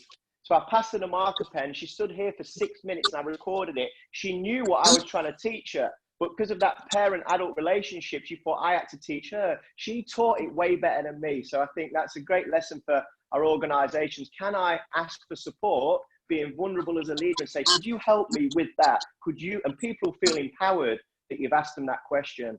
Thank you, thank you. And fractions was the theme of a global teacher event that I was involved in on Tuesday. So I was watching global fractions. So that was very pertinent, actually. So thank you for that. We'll ask this final question as quickly as we can, because we are running over a little bit. Is profit worth more than people's health? And I'll stay with you, Luke. Is profit worth more than people's health? Quickly. Thank you. Sorry, somebody keeps muting me. Is it like when I finish listening, just mute me off? I've just unmuted myself. Right. So no, like Okay. I think whatever business person you ask, if they say like internally yes to that, there'll be in my opinion, that's a short-term mentality. Let's do well for the short term and let's get out. But somebody that's looking to build something bigger, greater, and stronger, if that's their philosophy, I don't believe you'll ever attract like-minded people to get you to where you want to go. Okay, thank you. Well, thank you. We'll better wrap up, but actually, so just in a word, please, or very few words, Mark Colborne, MBE, and then Jen, please. Can you repeat that? Sorry, Rosie, you broke up then. I'm sorry, just as quickly as we can, because we're running over. Is profit worth more than people's health? I think for me personally, it's important to look at health, from a grassroots level, educate kids, from the very get-go on the benefits of phytonutrients, micro, macronutrients, and even nanonutrients that, feed the blood cells. So they are then programmed as they then get into adulthood, to ensure that, that they are healthy, even working in that high-pressured environment, Okay, thank you. And then just thank you to Jem. Just one word, and then we better move quickly on. Okay, yes and no. Basically, the company's got to make profit to actually take people along with it, but people are so important. It's got to be a team. So, yes and no. Okay, well, thank you. And now we will move swiftly on to coping with change, because we are aware of time. But thank you. We very much appreciate your perspectives and insights. So thank you. Look forward to seeing you soon. Great. So I just want to drop in and just manage the transition over to the next session. But again, as Rosie has said, a very big thank you to our panelists. Clearly some very rich stories there from Jim, Luke and Mark, and clearly some life experiences which have informed the richness which they brought to this subject. So thank you very much. Very informative and very useful. And I would encourage you to reach out, link in with the various speakers and follow up with them as well. At this stage, I'm going to move us swiftly on to Coping with Change, which is our 10:30 slot. I'm going to hand over to Rosie and Simon. Rosie, over to you. Okay, thank you. Thank you, Mark. Okay, yes, thank you, everyone. And okay, so what we're going to do now, this is obviously Coping with Change, which we've talked about in terms of the collaboration, the responding to what we're dealing with now. And so we've got on the panel, we have Angus Moyle, John Watkinson and Richard Ashew. And first of all, I will also now, because of time, hand straight over to Simon, who will be able to start asking and probing the questions, please. The questions I've got first for the panel are, what are the first signs of difficulties in coping with change and how can these be overcome? So I'll pose that one to Angus before, as we've seen Angus, and we'll give a little bit of time for the guys to introduce themselves. But Angus, can you help me out with that first question in terms of picking up the difficulty in coping with change? Yeah, sure. I mean, so I think some of the signs that leaders should be looking out for, warning signs, if you like, it goes back to communication again. If there's a regular flow of communication in the organization, between the leadership and the teams, really they're all one team, but if there's signs that that communication isn't working as effectively as possible, if people are sensing, and part of this is again to do with the culture, and there's a bit of a gut in it, something doesn't feel right. Good leaders should be able to sense that. They should be able to tell that people may not be seeing it, but you're hearing things, you're feeling things. that are not indicative of a successful organisation and a good culture in coping with change. So I think if those things come out, it does go back again to communication and culture. It's important for the leaders to get those things out on the table, to make sure that they are addressed, and hopefully the organisation gets an opportunity to discuss them and agree a way forward and put those type of issues in the rear view mirror. But the worst thing is not addressing them or giving people the opportunity to discuss them, because if it festers, if it continues, it can really harm an organization's ability to cope with change and to achieve its goals in the future. So you have to be effective at your communication, both outwards as well as inwards, and then give the organization the opportunity to discuss those challenges, to help for the future. So communication and culture, to me, very important in addressing those type of challenges. Great, thanks, Angus. John, can I just ask you to introduce yourself and then follow up with a question as well? So John Watkinson, 2W Solutions, very good morning to you. Good morning. I'm Managing Director of 2W Solutions, and we sort of work with businesses and the public sector to facilitate change across the board. My background is actually within the NHS. I've over 32 years experience in the NHS, and certainly the majority of that time as a senior manager, and a lot of that has been dealing with change, some of it proactively and some of it reactively. So I've been on both sides of the equation, so to speak. So from that, that was the sort of launch pad really to sort of put something back into businesses that we work with, to sort of say, we've learned a lot of lessons around change, how it can positively impact on individuals, and also how it can negatively impact on individuals. And certainly picking up the point that Angus made, and also the points that were made earlier in today's webinar sessions around communication, very important if a business is to be able to cope with change at any level, and that's both internal and external communication. So obviously within the internal workings of an organisation, is it working effectively and efficiently?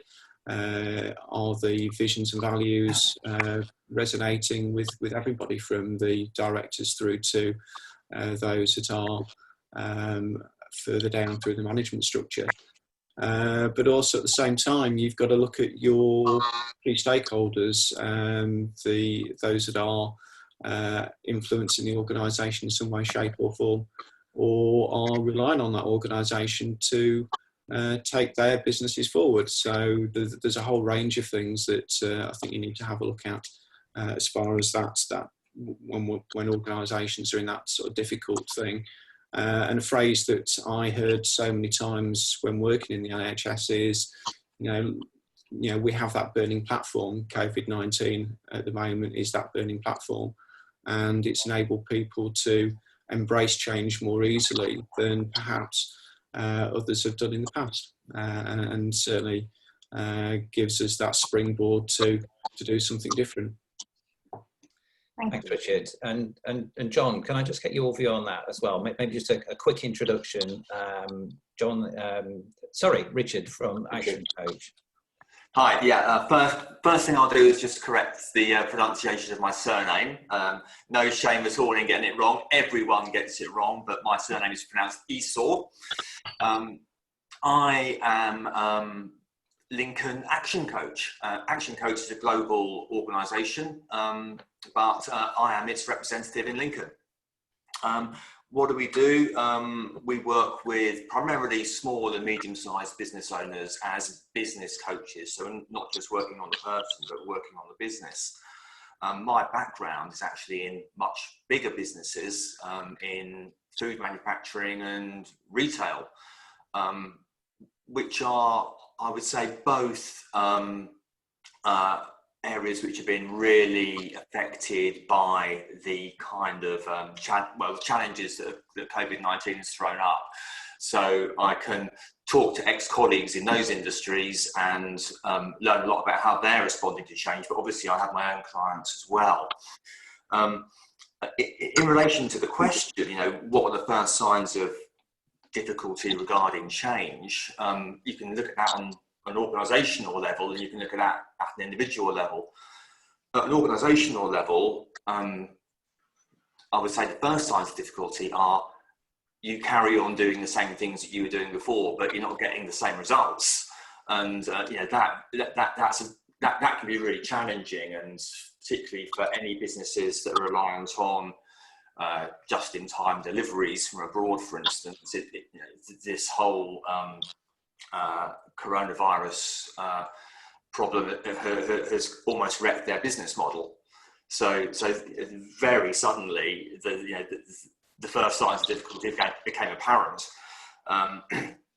and I almost think that we have a whole set of businesses, large businesses, but also smaller ones, who were almost perfectly adapted to the pre-coronavirus world, and they had really good systems and they had really good ways of doing things, everything documented, and then suddenly the world changes and those rules no longer apply anymore, and they're the ones that are having real problems. But then you get these much more versatile businesses, some businesses which are actually prepared for eventualities like this, and they've responded really well. On the individual level, what are the first signs of difficulty? Fatigue, demotivation, short temper, body language. All of those things start coming into play. You will recognise, even through the actual words that people use when they're talking, whether they're having personal difficulty in relation to the change. And most of us are actually having difficulties, but we're just responding to it in different ways. That's great. Thank you, guys. Did the other two want to come back on any of those points before I move on to the next question? No, good. Okay. So the next question is, should leaders adjust their expectations in their teams in a time of crisis? So is it business as normal? Should you keep the same level of expectation, or should you accommodate the change and therefore in some way lower expectations, or maybe heighten expectations? I think that's quite an interesting one. That around sort of looking at the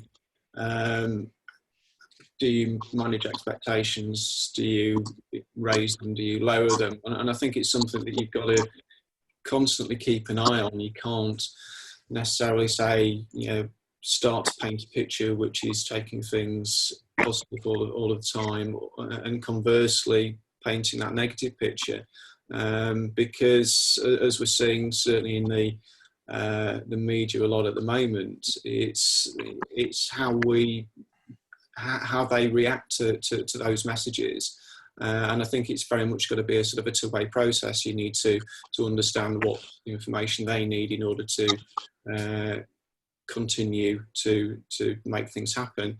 But at the same time, you've got to be able to adapt and respond as the situation changes. So I don't think it's something you can definitely say we're going to do this or we're going to do that, but it's something you've got to fine tune as you go forward.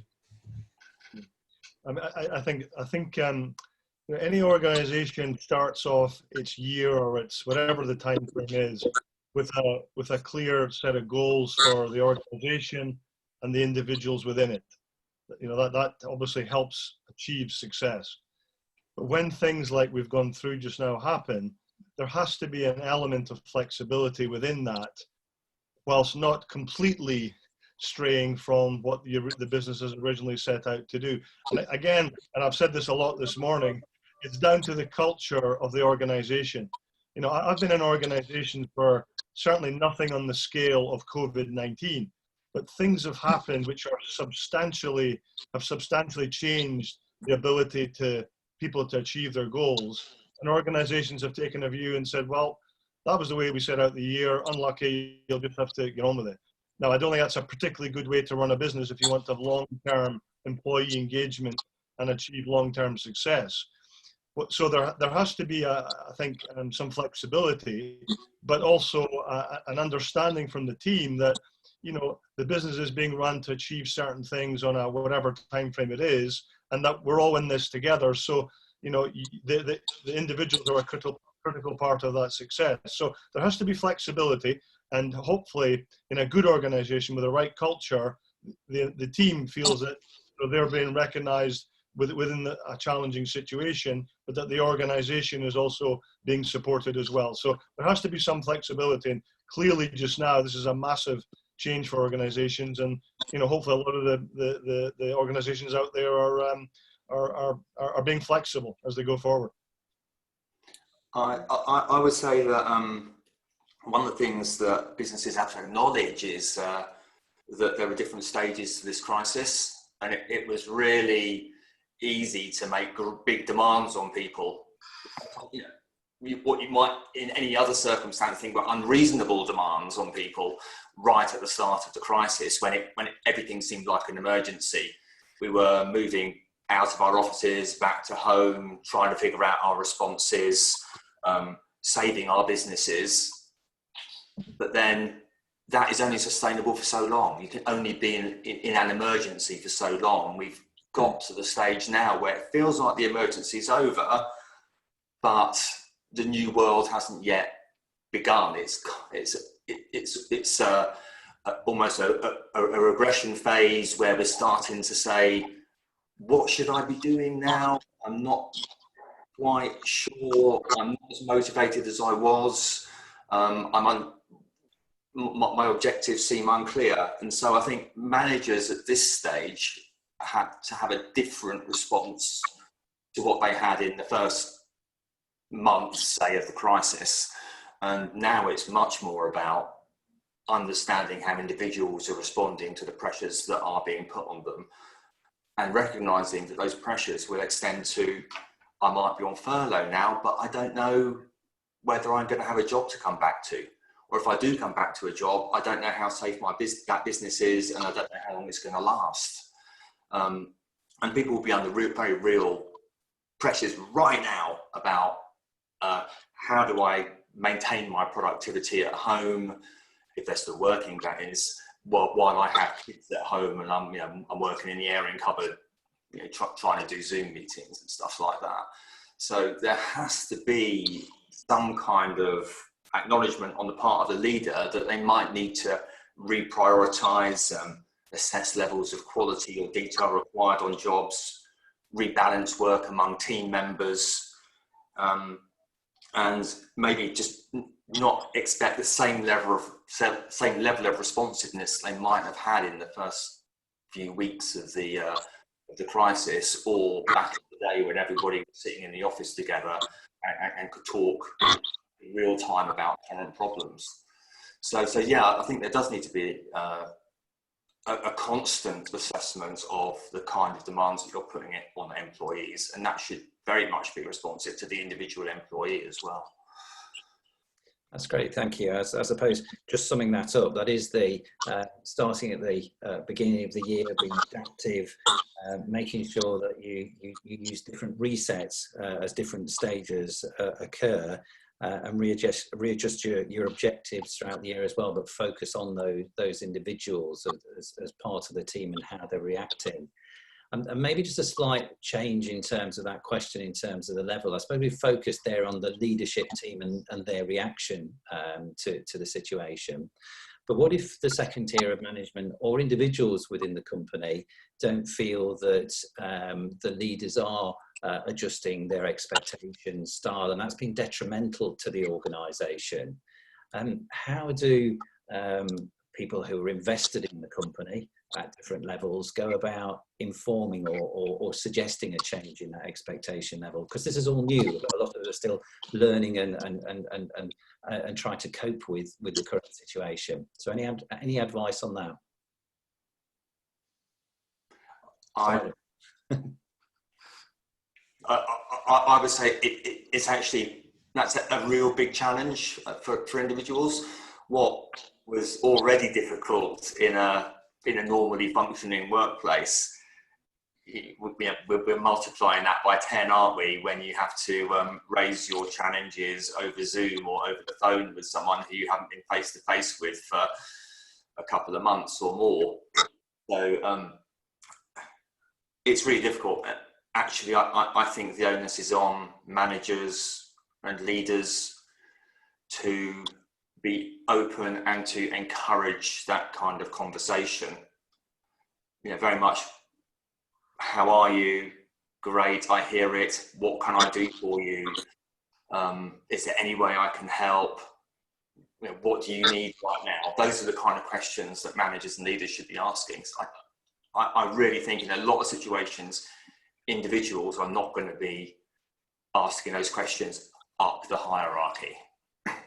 Yeah, there's also that element of should I challenge the leadership of the organisation? Is it something that I feel comfortable doing?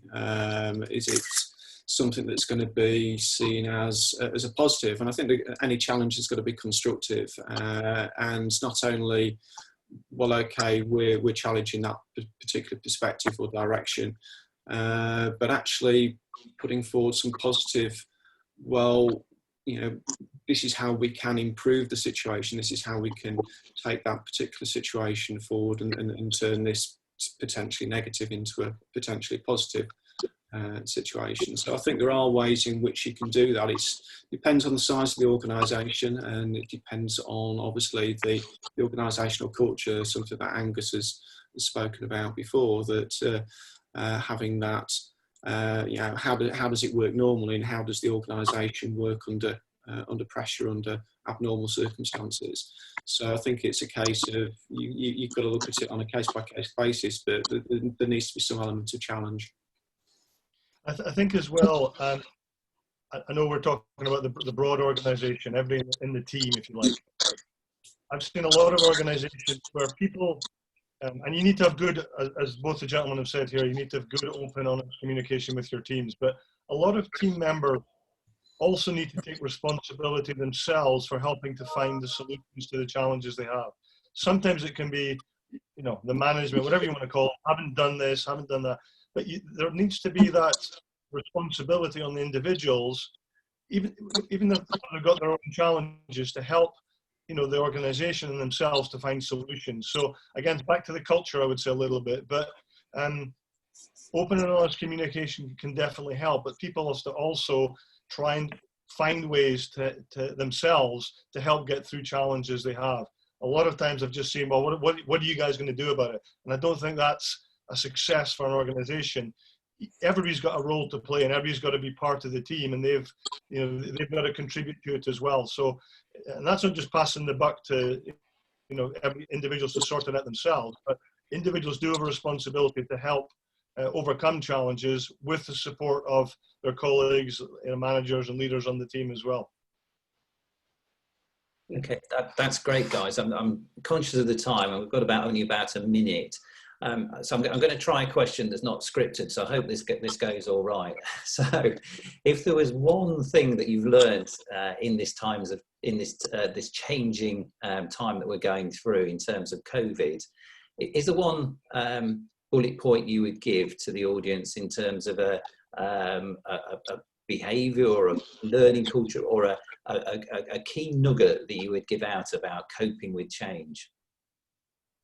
I think the one thing from my perspective is keeping that open mind, that being receptive to change. Certainly we've seen a lot of organisations, certainly in the early days of lockdown, suffer quite badly as a result of that. We've seen those that have pivoted, that have refocused, and they've moved on. But again, it's been how you respond to that. Have you got that organisational setup that you will allow you to understand what the challenges are, refocus how you approach your business model with that burning platform, and take it forward in possibly a slightly different direction. So I think it's the ability to move positively with change and react appropriately. Richard, do you want to give us a... Yeah, I think the thing I've learned is whenever you're faced with a stressful, anxiety-inducing situation, an emergency like we've been in, look after yourself first. There is a reason why in an airplane they have those instructions that say, before you look after anyone else, put your own mask on. It's because unless you've got your mask on, you can't help others. So you've got to look after yourself, you've got to eat right, stay hydrated, exercise, and I recommend mindfulness because it just helps to calm the mind. Once you've done that, you'll be in a much better position to do a great job, and you'll be in a much better position to help your business. Thank you. And Angus? And I would just say, I mean, obviously this has been a unique challenge for, I think, all of us, but what I would say to people is we will get through this. It sounds a bit Churchillian, but, you know, we had the crisis in 08 or 07. We got through that. We will get through. It'll take some time, but there will be good times ahead. And as the Lincolnshire Chamber of Commerce have been saying, you know, we're stronger together, and having, you know, Zooms like this can only help. So there are better times ahead, difficult challenges just now, but we will get back on our feet, and hopefully most organisations and individuals will come out the other side and thrive again. So there is a good times ahead. That's brilliant. Thank you to all three of you for answering those questions. I'm going to hand you back to Rosie now, just to sum up, and we'll be moving on to remote networking next. Okay, well, thank you everyone from the panel and for Simon for posing those questions. I think what we've got there is definitely the importance of reframing, of consulting with your work people in your workplace, and to actually being proactive and reactive as and when it's necessary. One of the main notions that we've had to consider in the context of COVID-19 was remote working. So in regards to that, we'll now hand over to Simon and Mark, who will be leading on the remote working aspect of our webinar this morning. So thank you, members. We've much appreciated it. Thank you. That's great. Thank you, Rosie. Thank you to the panel also as well. So do stick around. After remote networking, we've got building resilience in a time of change. But to focus on this session, many of us have had to think about how we work differently in terms of physically as well as the processes that we undertake. Remote working has come easy to some, has forced challenges on others. And this session really just tries to look into how people have coped with it, what are different processes that people have undertaken, the importance of focusing on individuals yet again, and I'm sure communication will be mentioned as we go further into this session. So we have got three contributors on this session. We've got Ian Barrett from Mind Strengths, we've got Suzanne Tricker from Amica HR, and we've got Rosie from the University of Lincoln. So welcome to all three of those guests. I'm going to hand you over to Mark now to get him to say hello to the contributors and then go through the questions. Morning, everyone. Mark Hammond here. Great to be with you again on the remote working session, and I'd like to just offer up Ian and Rosie a chance to give a quick overview of themselves, and then we're going to go into the questions. I'm not sure if we've got Suzanne with us this morning, which is unfortunate. I don't know if she's connected with us, but I can't see her anywhere. But what we'll do is we'll carry on and see if she joins. Over to Ian and Rosie, if you could give a quick overview of yourselves, and then we'll open up the questions and engage the audience with this topic. So Ian. Okay, good morning. Can you hear me okay? Got you loud and clear. Brilliant. Thank you. We've got nods all around, so we're good. Yeah, excellent. It's a pleasure to be part of this today, something I'm very passionate about. I've been the owner and director of Mind Strengths for about 17 years now, and I specialise in areas such as stress resilience, mental toughness, behaviour and positivity with individuals and teams.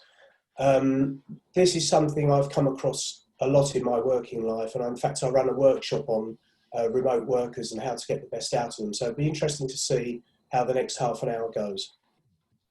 Lovely, thank you, Ian. And Rosie.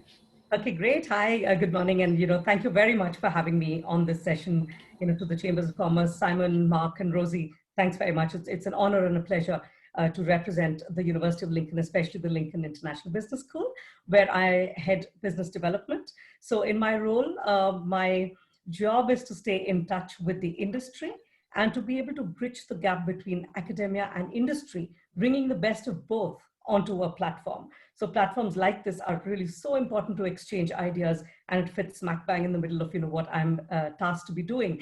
But just very quickly, as part of my background, which may also come in handy while we speak, is that higher education, this is the first stint for me. So I'm not really a higher education person from my profession, but I'm more a corporate person. So I did about 22 years in the industry before I joined the university.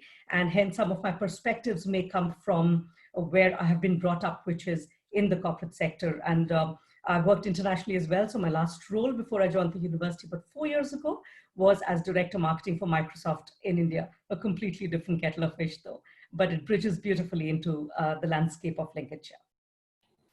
Wonderful, thank you for that. We can certainly draw on that as we talk across the subject.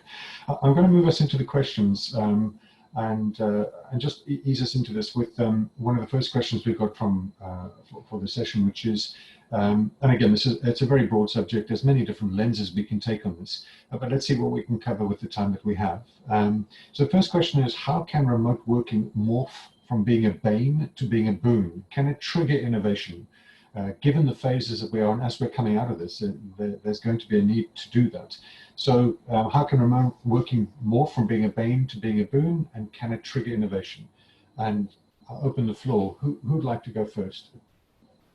I'll go if you like. Yeah, wonderful. Jump in. I think I've talked to a number of my clients who are remotely working for the very first time, and some of them have found it an easy transition, and some of them have found it quite difficult. What I've asked them to do is to share their experiences with their various companies that they work for, and to tell them how they feel. Because if communication was mentioned in the last session, if people don't communicate, we don't know what's going on. So remote workers need to really communicate and also suggest ways forward for better working. One thing that's come out of this, maybe for a couple of my clients in particular, is perhaps they can work from home a couple of days a week from now on, and maybe that's going to be the norm anyway, so that they don't have 100% of the staff in at all times. So maybe there's going to be a split, 50-50, 60-40, or whatever it may be.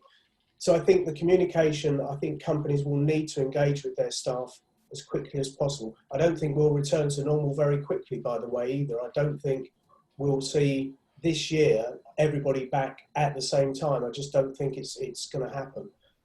So therefore, this balance has to be struck, and communication is at the heart of it, really. And companies have to ask their staff, and the staff have to report back about what's, how they felt it went. It's not going to return back to normal anytime soon. Wonderful, thanks, Ian. I'm just conscious that Suzanne Trick has joined us, which is marvellous. Great to have you, Suzanne. I'd like to give you just a minute or two to introduce yourselves, and then I'll ease us back into the questions. But lovely to have you. Thanks for joining, and a quick intro, if you wouldn't mind. Okay, thanks, Mark. For some of you that don't know me, I'm Suzanne Tricker. I'm one of the directors at Amica HR. We provide outsourced HR for lots of different types of companies, kind of nationally, really. So we do that both on an ad hoc basis, and we work on an ongoing basis as people's HR department, albeit outsourced. We have head office based here in Lincoln at the think tank. We also have an office down in London and one up at the C4DI in Hull as well. Wonderful, thank you. I'm conscious we were in the middle of a question, but I'll pose it again. I'll go to Rosie and then I'll come back to you, Suzanne, so give you a little bit of time to consider it rather than dropping on you straight away. So the question, and just to reiterate again, is how can remote working morph from being a bane to being a boon, and can it trigger innovation? Rosie, if you wouldn't mind taking that while Suzanne gets her thoughts together. Sure, thanks, Mark. And Ian gave a good perspective from the communication side of the organization and how the organization can play its role. I think I'll give it another one perspective, just so that we've got different aspects to talk about, which is the individual. and the responsibility or the opportunity that each of us as an individual who contributes to an organization has in front of us.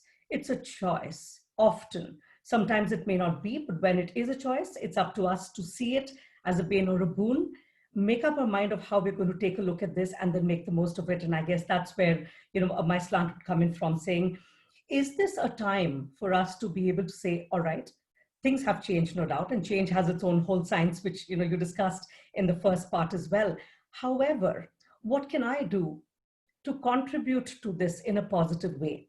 And I think the encouragement that I take for myself, and also I hope my team members get it where I'm at work as well, is what innovation can we do with this unique situation that we are in for something we may not have done before because we were too used to the way of working in a pattern, in a rhythm. So sometimes shaking things up brings about innovation. It's called finding systems in chaos. So, for finding an opportunity in chaos. And I think that's where I'd like to play this point in. And I'll give an example, so my role is business development, which is staying in touch with businesses. And I used to have meeting after meeting with wonderful people from the industry in Lincolnshire, UK-wide, and also internationally, being the Lincoln International Business School, I work a lot internationally as well with businesses. Now, when the situation came about where remote working was asked for, naturally it put a complete break on what I'm tasked to do and what I was used to doing. So the whole aspect of choice, triggered in my mind as well for me as an individual and for the school. Said, what can I do about it? I need to stay in touch. I need to be able to perform my role to the best of my duty, which is creating that platform. But I'm in this situation, which is where the word resilience came up for us as a school to say, resilience becomes core to what we are doing at an individual and a company level. And which is when, with the Center of Resilience, which Dean, who's on the call, is also, very much a part of, we joined forces together and we put up a platform called Resilient Lincolnshire, which is now a digital platform of connecting organizations to continue that conversation. So just one example, but it is how from being, oh gosh, I can't do my work that I'm used to saying, okay, how is it a boon? I can convert it to an opportunity through innovation by determining the pillar of strength and the continuity pillar that I want to keep at my workplace. Those are some great points, Rishi, building on what was mentioned in this session, but also drawing in a lot of what was raised in the previous sessions around communication, vulnerability, your choices, how you're going to show up. So there's a lovely context you brought in there. I'm going to take that and say, and ask Suzanne whether how you'd like to add to that, given your experience and background.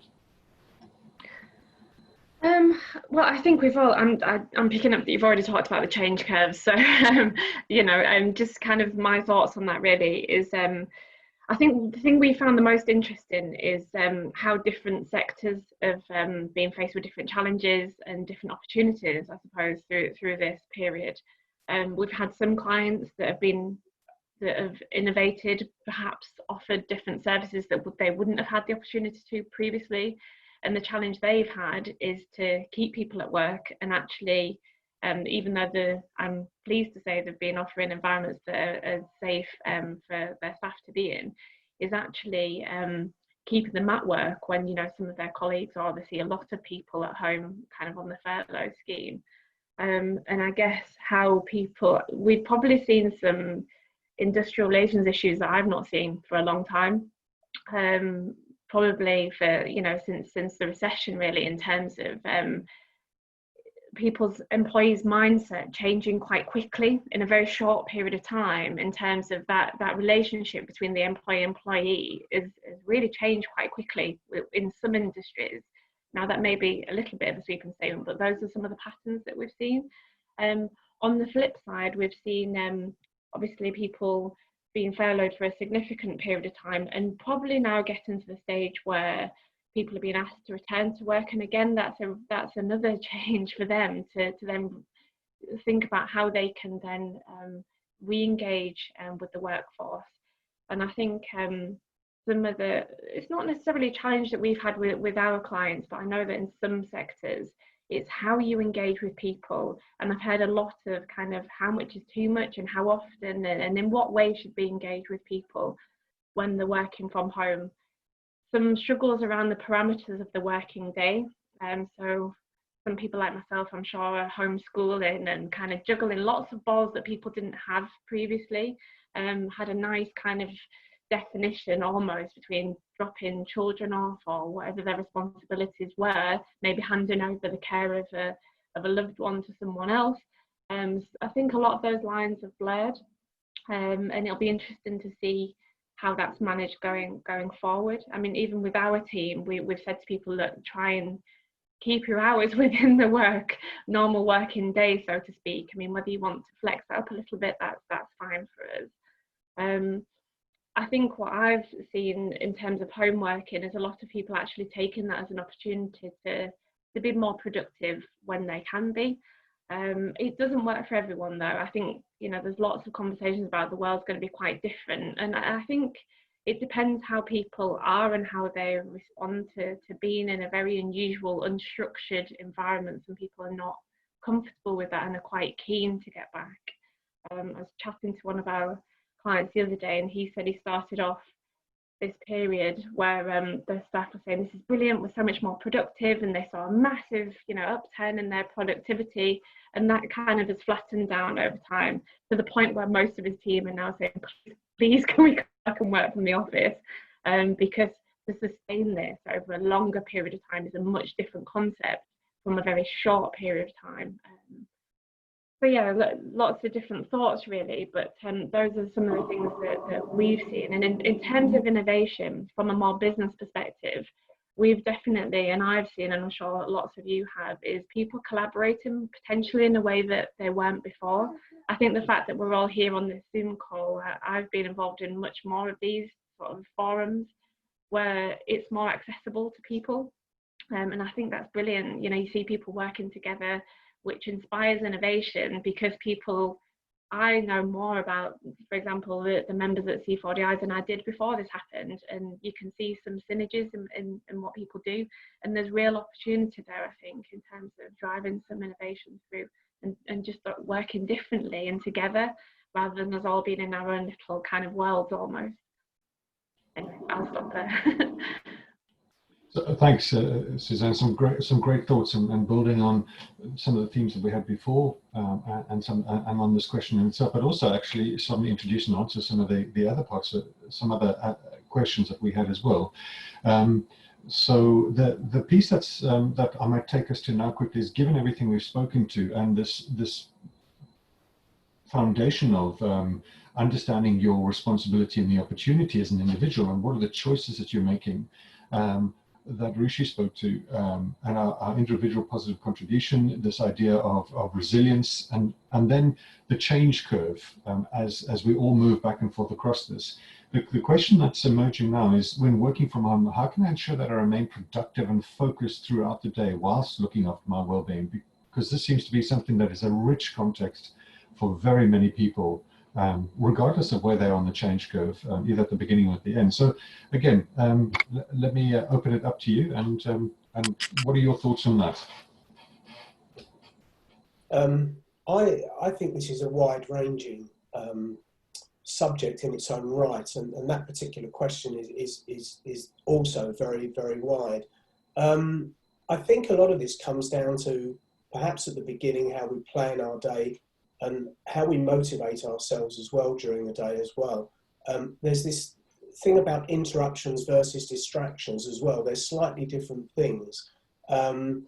Suzanne mentioned about, if you have children at home and you're homeschooling and things like that, you're juggling so much stuff that you weren't juggling before.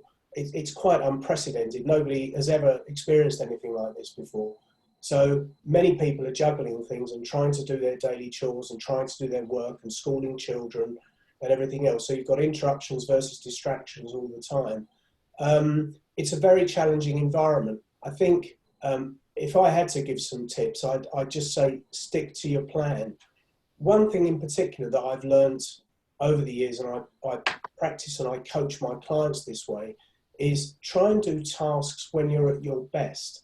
You know, and this also applies, by the way, when you eventually get back to your office environment. Don't necessarily sit out with your tasks for the day and just go down your to-do list and think, oh, I really don't want to do this now. It's not suited to my best time of the day. Change things around if you can. You know, if you're able to, just, for example, I'm a writer as well, and I wrote a book back in 2010. I can't write outside of the hours of 7 till 12 in the morning, 7 till midday. It just doesn't suit me. So I have to do my writing, and I still write a lot now. I have to do my writing in the morning and then forget it for the rest of the day because it just doesn't work for me. I actually can't do it. So I would say to people, just do tasks when you're at your best. That will help to motivate you, will help to push you along most successfully. And with regards to the wellbeing point, one of your contributors in the last session mentioned mindfulness. I would absolutely implore people to take a look at mindfulness. It's a wonderful, wonderful thing. Again, I coach it with some of my clients as well. But quite simply, if you can go out, stroll around the garden if you have one, go out for 10 minutes and walk around the block, just get some fresh air, take in the sunshine, get some vitamin D and all the rest of it. Just that small amount of stuff will help you. Please don't sit in your office all day long, wherever it may be, you're in your home. You know, you may be lucky enough to have a spare room, but you might be operating in your living room or your dining room or your kitchen.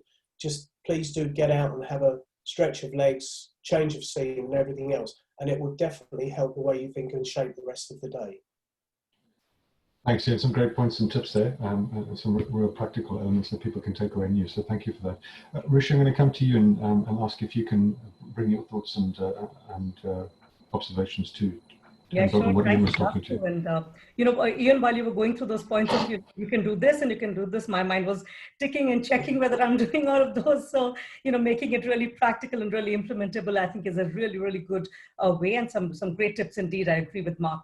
But I'm going to again offer a different perspective, because just to again complete this conversation and make it you know, as holistic as we can from this panel, is about the opportunity of being productive by repivoting our mind, which is, you know, the pivot usually is about achieving something. So when I was in the workplace, and I'm going to draw heavily from my corporate experience in here, as is true with all of us, we all have some target to meet, some number to meet, some KPI to deliver. And those are things that are counted by your organization or by you yourself, if you're self-employed or that's your organization. So there's a wonderful you know, quote that I must have heard me say it before, but I'm going to say it again, because it's what I think sums up what I'm trying to do and what possibly can help some people here think about, which is everything that counts cannot always be counted. And everything that can be counted may not always count. And I think that separation at a time like this between counted and what counts was always important, but becomes even more significant at this point of time. So while you are achieving something for a KPI, you are achieving something because the business has got to go on, whether through innovative means or whether through the traditional means that you were always doing. The point is, doing what counts, which was always important, becomes even more significant at a time like this. Now, whether it is doing what counts for yourself or doing what counts for your work side, I think all of us bring our personal and professional to work together. We cannot separate our personal and professional when we come to work. And hence it becomes all the more so relevant in remote working when the personal and professional have just merged. And hence this quote keeps coming back to me and haunting me, especially at a time like this, where counts and counting needs to be a conscious choice. Thanks, Rishi. A real strong flavor coming through about self-awareness, conscious choice, and then deciding how you can move forward with that and building on Ian's points. I'm going to come to Susan to add to that, and then I think we'll move on to our last question and any questions from the audience. But Susan, anything you'd like to add to that?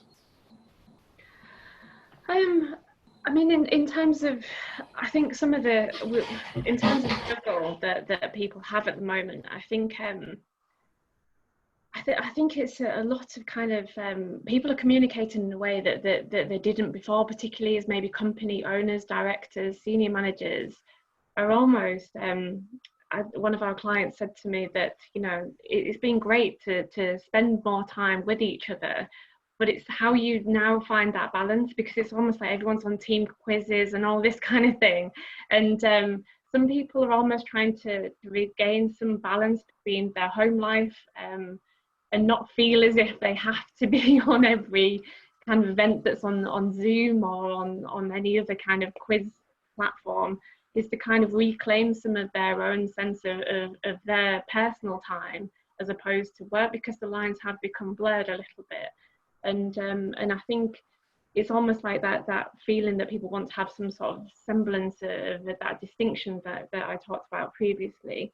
Having said that, I think there's a lot of things in terms of being productive that has been helpful during this period. I mean, speaking for myself, I know there's a lot of teams out there that come together in this way that have never managed it the whole time before lockdown.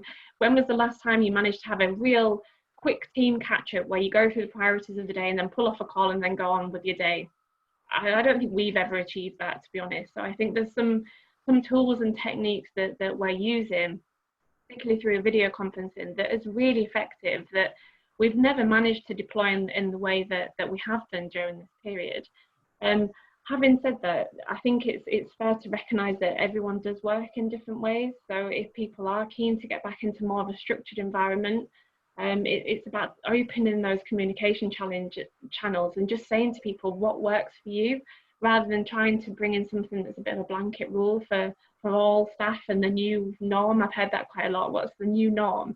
And I think we talk about the change curve as if we're coming to the end of it. For me, I'm seeing that there's going to be lots of change. You know, there's lots of people out there, which I think is the elephant in the room, that there's lots of staff on furlough at the moment that effectively probably don't have a job.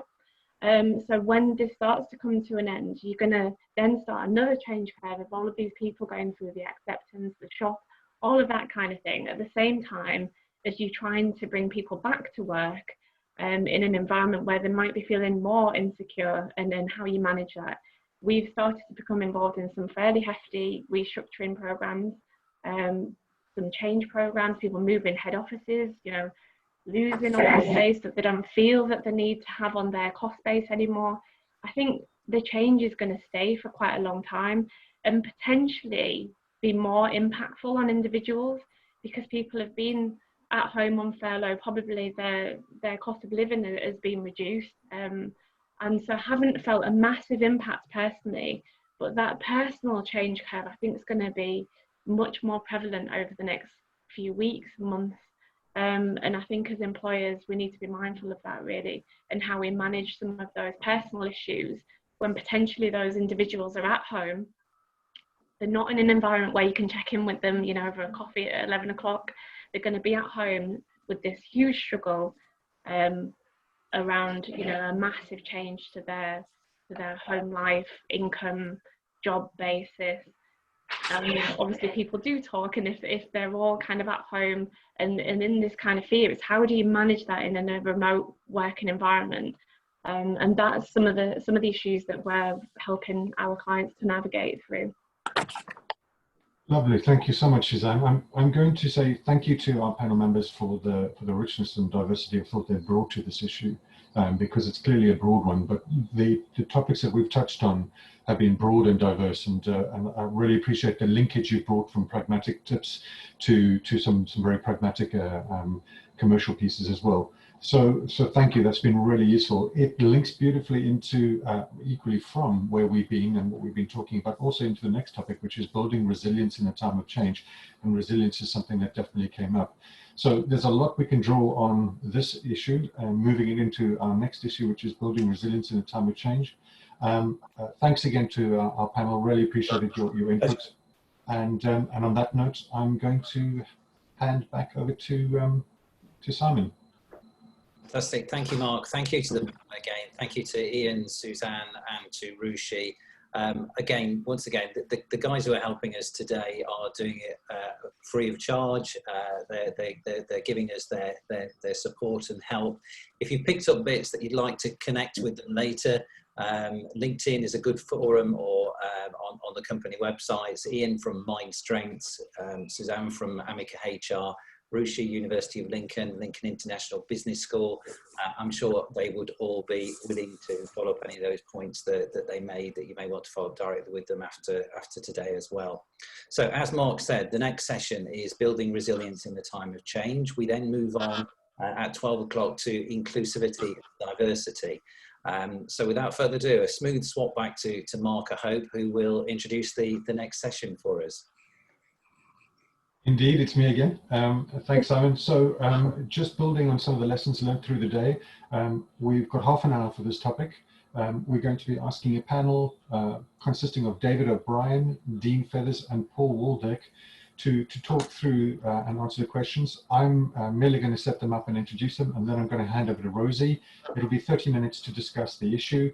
So from an introduction, David, Dean, and Paul. I'm going to start with David. David, taking about a minute, if you could introduce yourself and your business and your area of focus, we'd love to hear from you. Thank you. Thanks very much, Mark. Yeah, so my name's David O'Brien, as you can see. Business Doctors Lincolnshire, we work with businesses across Lincolnshire to help them have a clear vision of what they want to achieve. I think a lot of people set up a business because they're technically good at something, or they're passionate about doing something. And then because they're passionate, because they are technically good, they become successful. And then when the business becomes successful, they get so busy on a day-to-day basis doing whatever it is that they do in the business, that they don't find the opportunity to step back and look at the longer term vision, look where they want to take their business. So we help them to do that. We help them to have a strategic plan for the next 3-5 years. And now during lockdown, what we've been doing is helping people to have a strategic plan for the next 6 months, because we've got to get through this period, and then we've got to get out through the other side of this period and restart for a lot of businesses, look at what they're doing. Normally we work face to face with people. We run workshops, seminars, work in people's premises. Obviously that's had to change, and we're all getting used to Zoom at the moment and talking to people online. So I cover Lincolnshire. There are about 40 business doctors across the country. I work closely with Michael Hardy, who's based in New York, who covers Nottinghamshire. So yeah, that's what we do. We work with businesses to give them the space to think about where they want to be in 3-5 years' time. Okay, thanks, David. And I'm going to then hand over to Dean, Dean Feathers, or Professor Dean Feathers. Over to you, sir. It's actually Fathers, Mark, but it's close enough. So Dean Fathers, I'm a bit complicated. I am 40% private sector. I chair a company called Green Kite, which is an association of consultants that work within the insurance and financial services sector. I also own a company called Diagnostic Healthcare, which is a medical devices diagnostics business. And I also advise a variety of other boards which are pertinent to today, which is a company called PDMS. I also have a public sector role. I'm on the board of the Greater Lincolnshire Local Enterprise Partnership, where I chair the Health and Care Enterprise Committee. I'm on the board of the PHSO. And most importantly, I chaired for 20 plus years a variety of different NHS bodies, 11 years of which I chaired the largest mental health trust in the UK, and was also vice chair of the Mental Health Network. And then academically, I've been a professor of 3 different establishments. So started off as a professor at Cass Business School, where I was chair of the Health and Care Enterprise Centre. I then went to Leeds Business School, where I became chair of governance and leadership. And then finally, I'm now at Lincoln International Business School, where I chair the Centre for Organisation Resilience, and I'm Professor of Resilience there. Thank you, Dean. My apologies for getting your surname wrong. I'll make sure I call you Dean Fathers from now on. And I feel like I need resilience after listening to that list of achievements. So moving on then. Paul, over to you. If you could give us a brief introduction of your background and expertise. Thank you. Yeah, a lifetime in business, starting selling sweets at the age of 7 at school and getting locked down by my teachers. But anyway, went on to climb the greasy pole of corporate life, set up an engineering business, which I built over 25 years to become a global leader in the field of digital engineering. Sold that in 2018, having bought a couple of other companies en route as well. Having sold it, tried to retire for a week and a half, decided I could help others build their propositions and help them build to sell. So I set up a company called PCW Consulting Group, a strategic advisor, but also we invest, we raise capital for people, we've been busy helping people through the crisis. So we also get involved with startups and mergers and acquisitions. So we've still got some deals running, believe it or not, in terms of acquisitions. I myself have invested in half owner of a construction company that I bought through the crash. I'm backing a business that creates COVID-safe workplaces, startup. It was literally a month old, and with week one, it was fast-tracked by government into the COVID response key supply chain. So that startup is absolutely flying. So quite a busy boy as well. And thank you for inviting me. You're more than welcome. Thanks for the introduction. And I can clearly see why resilience is you've been brought in to talk about resilience. So again, with the topic is building resilience in a time of change. We've got about 25 minutes left to cover the questions. And at this point, I'm going to step back and hand over to Rosie, who's going to be sharing the questions. So Rosie, over to you. Okay, thank you, Mark, and thank you, panel members, too. I will start with this question, which is in two parts. So the question is, has this global crash been an equal test of business resilience to previous crashes? And if so, and if it is, or if it isn't, briefly and accordingly, what do we need to do to prepare businesses for what's coming for the short, medium, and long term? Okay, shall we start with David? Thank you. Okay, thank you. So has it been an equal test as previous crashes? I think we've probably all become very familiar with the word unprecedented, and I think previous crashes have followed a certain trend. They've been economic crashes caused by some financial situation.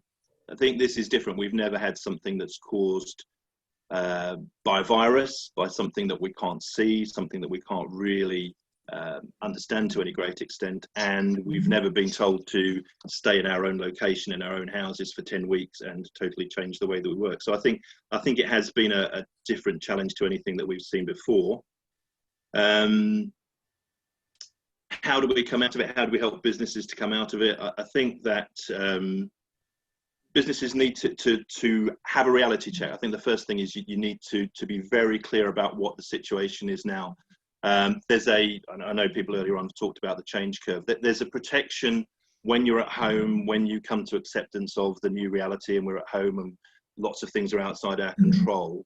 And that can be dangerous. It can be dangerous to think we can't do things, we can't take control. So I think it's important to identify what you can control and what you can't control. And what you can control, make sure that you've got a clear view of what that is. So what we've been working with businesses on is making sure that you understand your cash situation, your sales situation, and your people situation.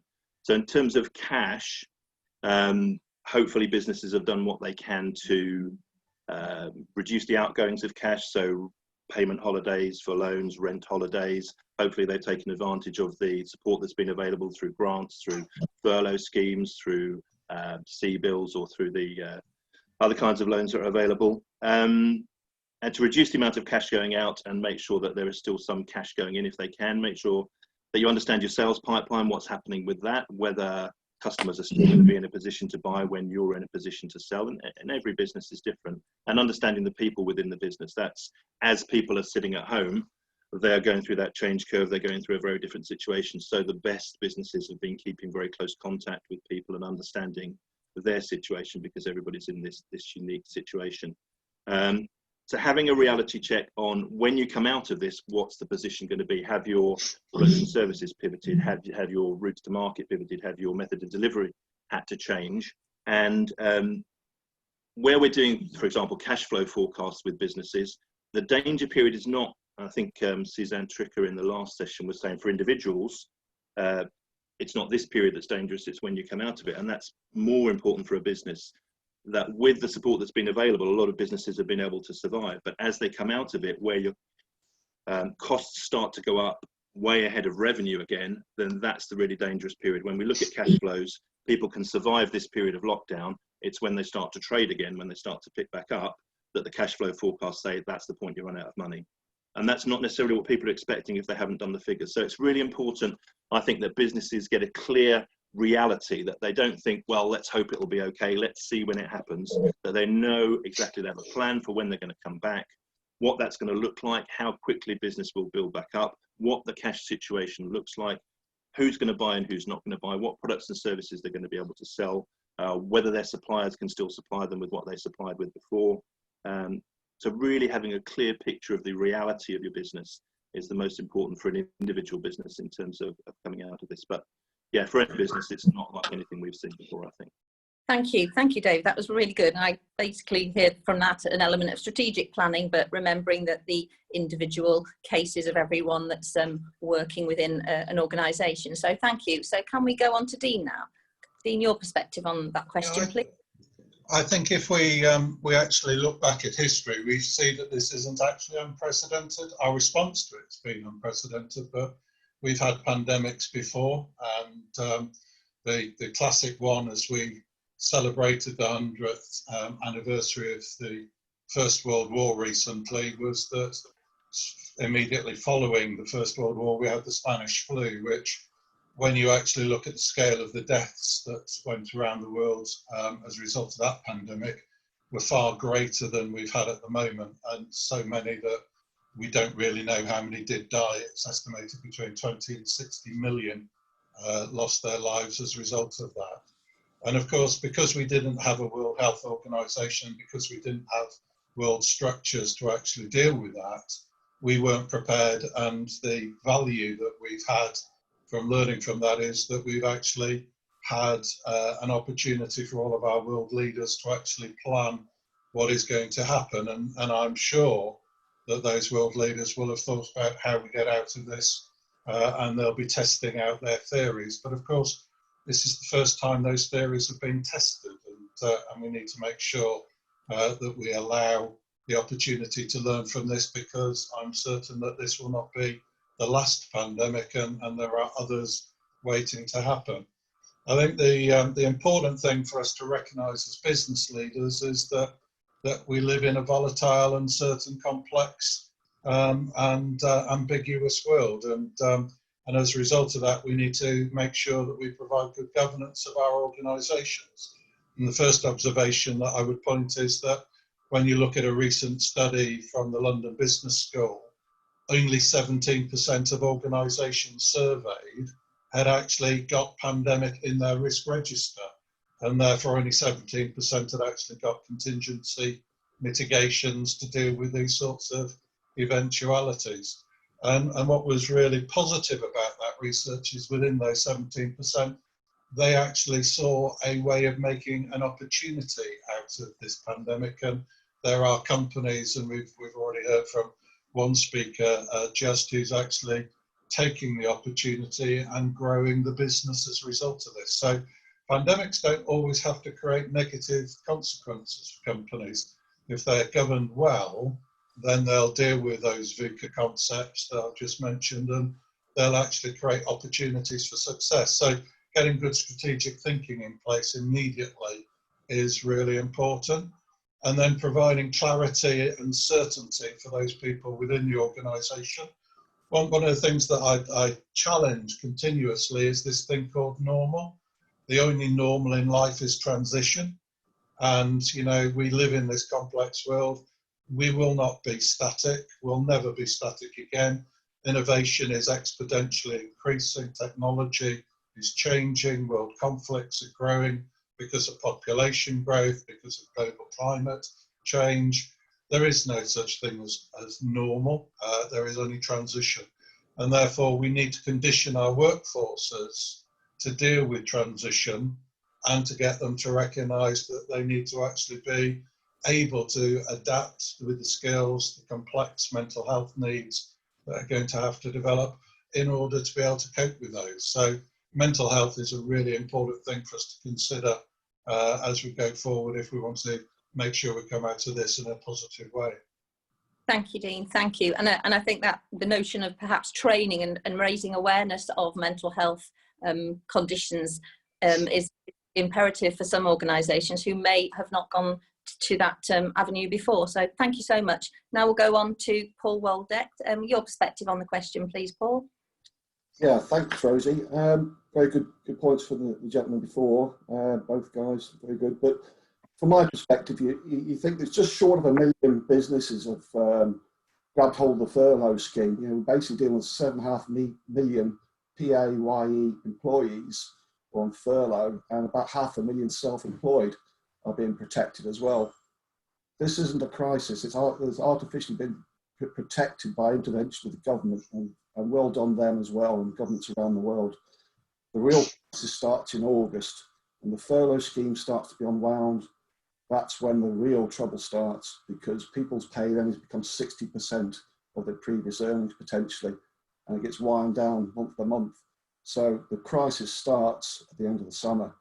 So Q3, Q4, and into next year are going to be really horrendous. Economists are saying potentially 1 in 4 businesses will fail, but economists, they were invented to make weather forecasters and astrologers look good. So take that into salt if you will, but either way, it's going to look really bad. So, as Henry Kissinger said, the challenge for leaders is to manage a crisis whilst building the future. I've always used the adage when I was in business, never let a good crisis go to waste. Yeah. Sometimes you should create my own crisis. It's just to pick up the pace in the team, just test them, stretch them, see how they performed. So, it's not a crisis, it's an opportunity. It's great. I take it that way. So yeah, exactly as David said, you've got to look inwards. Yeah, how can we improve the cost base? How can we be more productive? How can we invest in technologies? What policies or procedures or changes can I introduce now as the owner of the business? I'm in a position of strength. Look at what BA are doing. They're coming heavily criticised because they've laid 12,000 people off, but they've never been able to get away with that in union days because, you can talk, there's a lot of businesses being criticised out there, but they are taking advantage of the situation to make themselves a much leaner, fitter organisation. And really, the crisis that's about to strike is going to be transformational, because I personally believe you've got to get right back to basics of why you started that business in the first place. Are you still relevant to your marketplace? What is the marketplace going to be look like? So the fundamental business is, are you still relevant? Do you still solve a problem in the marketplace? A lot of people's businesses are changing. They're adapting, repointing their missions, their trajectories, and it's a great opportunity. Like 2008 financial crisis in my previous company that I sold, I used a 2008 crisis to transform that business into a digital business. It was a good engineering business, but we became a world leader through that opportunity. So there's a great time for people to really reposition their businesses. So, look at your clients, look at your markets, look at your competitors, because maybe some of those are wobbling and you might want to buy some. Good resilient businesses who've got that, as Dean mentioned, they've got all the right things in place there. It's a great time to acquire businesses. So, it's a great opportunity is the way I look at it, Rosie. Okay, thank you, Paul. And actually, you covered some really good sort of pertinent notions again about sort of reframing. You said that. I know that Mark and I can only comment for Mark and I, we're already mentoring or coaching leaders who are then able to share the vision for companies, which is a very different one to the one that was pre-COVID-19 lockdown, whereby everyone is buying into a need to do things differently, perhaps taking a reduction in their salaries, but actually making it about the individuals, but teams. And I know we've been doing that, but it's still quite for some CEOs of organisations, they found that quite a challenge. So again, I think that's why there's companies like yourselves as well, being able to use your expertise to help others. So thank you. The next question is, we are now seeing the transition from managing the crisis, which is keeping the organisation functioning, to managing the transition back to renewed future. How do we understand and manage the mindset shift from now to future? And are you happy to stay in the hot seat, Paul? Mindset, big topic at the moment, because I think the big challenge for a lot of companies out there I speak to is it's not just the physical lockdown, it's the mental lockdown. People are scared. Fear is a very powerful emotion. So there's been a lot of discussion this morning about communication, the importance of leadership and the team in that. So it is important to take a team approach to this, because it is a challenge affecting every business, no matter what sector you're in. Nobody's been untouched by this. So there's no short answer to this, I'm afraid, Rosie. But I think the future, as I mentioned before, my previous point is really all about making sure that the business and the team are open and honest with each other, It's about business agility, your ability to respond, and your ability to adapt. You know, that's the bottom line. And you know, go hunting for those opportunities. You know, it's a great time to do it.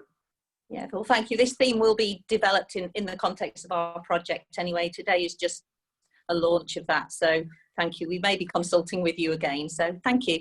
Dean, could you, your perspective question, please?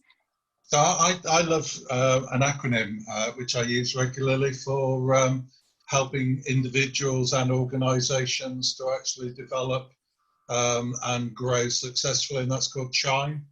And it stands for, C is for connectedness.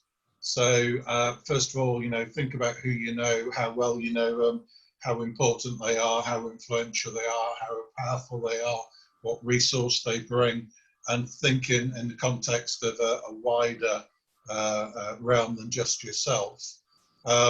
H is for hope and optimism, and make sure that you actually remain positive, remain optimistic, but realistic.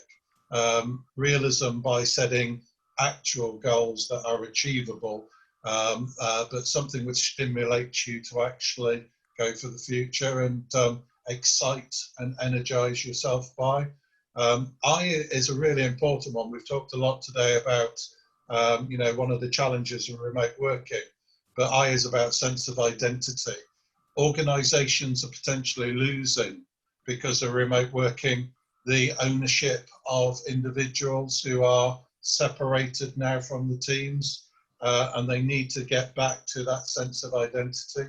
One of the great things that I'm seeing in the NHS at the moment is suddenly people are being recognised again as being heroes within the NHS. Their identity for that organisation is something which ties in well with them. It gives them that meaning and purpose, which is the M. So sense of identity, moving to meaning and purpose. And as a result of gathering that meaning and purpose, the energy infuses the individual to be empowered. And we all think, you know, management rhetoric says that we empower people. We don't. People take empowerment. If you want to actually see a good culture working, it's not where leaders try to empower, it's where individuals take empowerment themselves and seize the opportunity because they feel safe. They have that opportunity to actually take their identity, make it meaningful, and connect it in with others within the organisation. Thank you. Okay, and then David, your perspective, please. Yeah, so how do we manage the mindset shift? So I work with business owners of SMEs within Lincolnshire, so that's my area of understanding. I think I make 2 points really. One is we've been talking in the last couple of weeks in a few sessions about reconnecting with the entrepreneurial mindset. You know, within Lincolnshire, there are an amazing number of entrepreneurs who've started businesses, who've created some fantastic and really diverse businesses. And it's about making sure that you don't think you have to start again from scratch, that you reconnect with that element. So the elements that we talk within the entrepreneurial mindset are look for opportunities, and that's what business owners have been so good at during this period, is focusing not on the negative stuff and what they can't do, but on what the opportunities are and where they can start to take their business. Being creative, connecting with that creativity. I'm reading a book at the moment called Rebel Ideas by Matthew Syed, and we talk about creativity being taking two separate ideas from disparate fields and putting them together to create a third, a new idea. And he talks about ideas having sex, which I think is an interesting concept to create the new idea. Make it happen. That the root of the word entrepreneur is entreprendre from the French, and that means to undertake. So an entrepreneur is somebody who undertakes stuff, who does stuff, who makes things happen, and that's what sets an entrepreneur and Lincolnshire entrepreneurs aside from other people, is they don't just have ideas, they do something about them. And when they do something about them, they're resilient, but they know they need to change tack sometimes. So reconnecting with that entrepreneurial mindset, why you set up a business in the first place, why you're not working for somebody else, is important.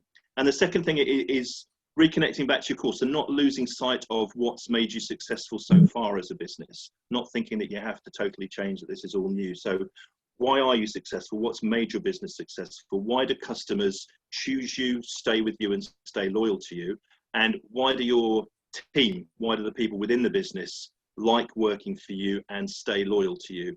And reconnecting with those core elements of business, I think is really important, and checking whether you've lost any of those. So particularly when we ask that question, why do people work for you? People often say, well, it's because it's great fun to work here. It's interesting. We look after people. And then the follow-up question, have you been making sure that they get that during the lockdown while they're either on furlough or they're working from home?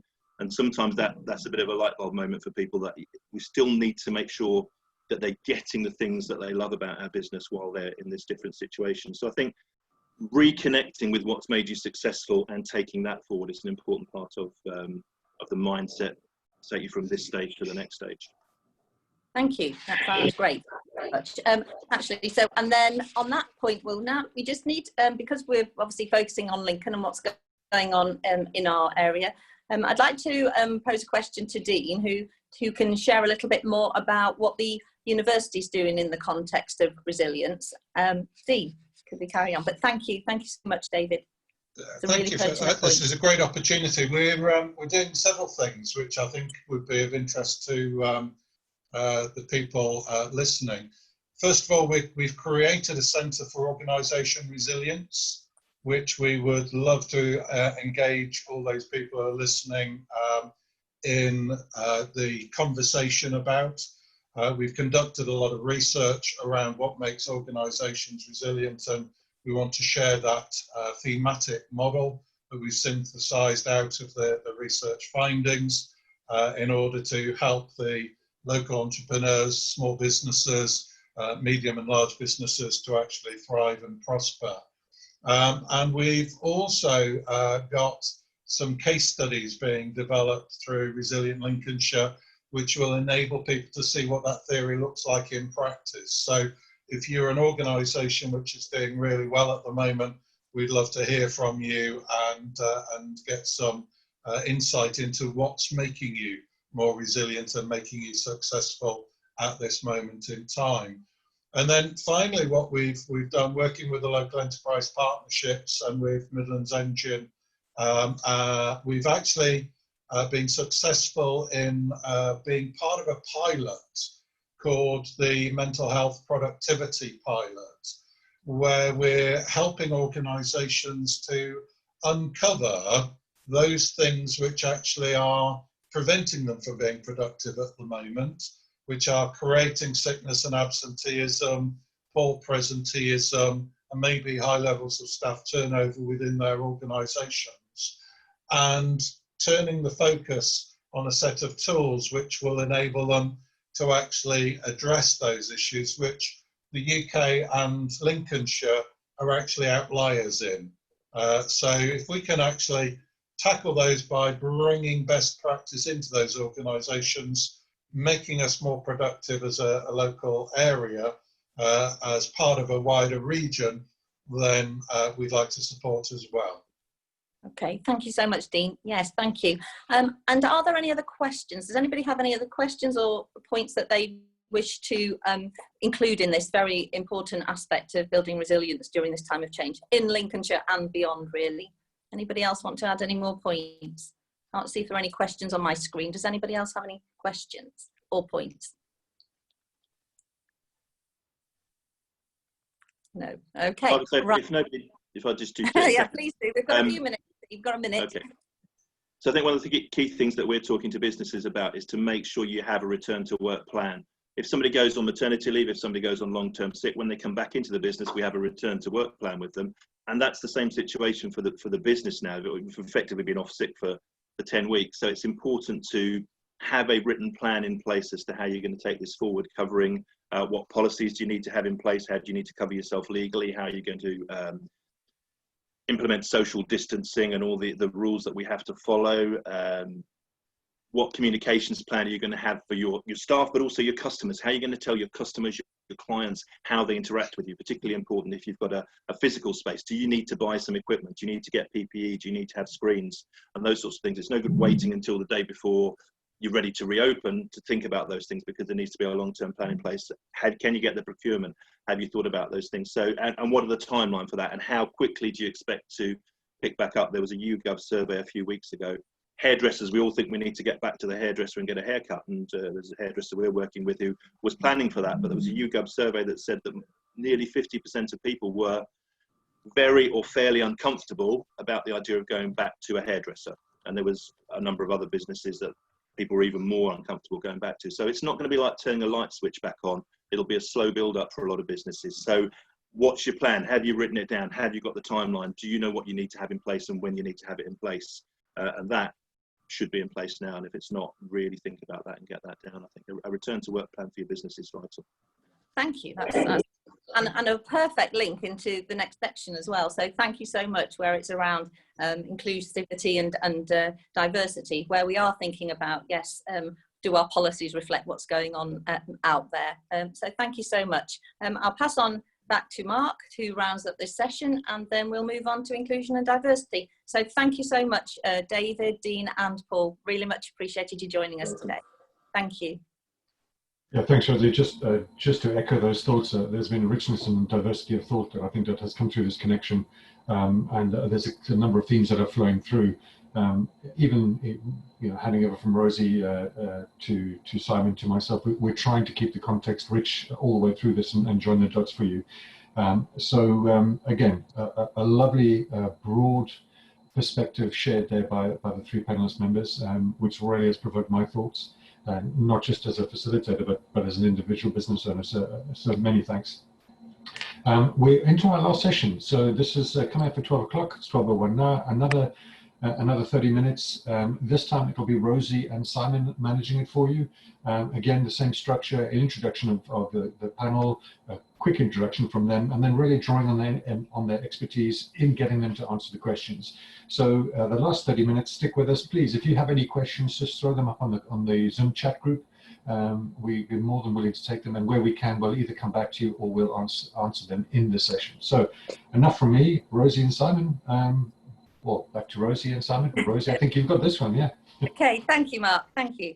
Okay, so yes, so collaboratively, when we were putting together the this webinar, what we some of the things that informed our practice were feedback from the initial webinar that happened shortly after lockdown, but also knowing and noticing that the different themes and individual cases and what leaders of organisations are having to do as schools return, as children return to school, but also as employers have to think about the individual people and who and when they will transition back into workplaces, should that be the case in this new normal, as some people are purporting.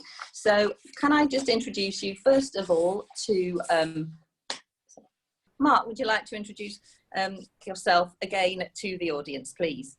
Yeah, so if you don't know me by now, I'm a Malvi South African. I run a small business which is focused on enabling innovation for organisation in real change and trauma.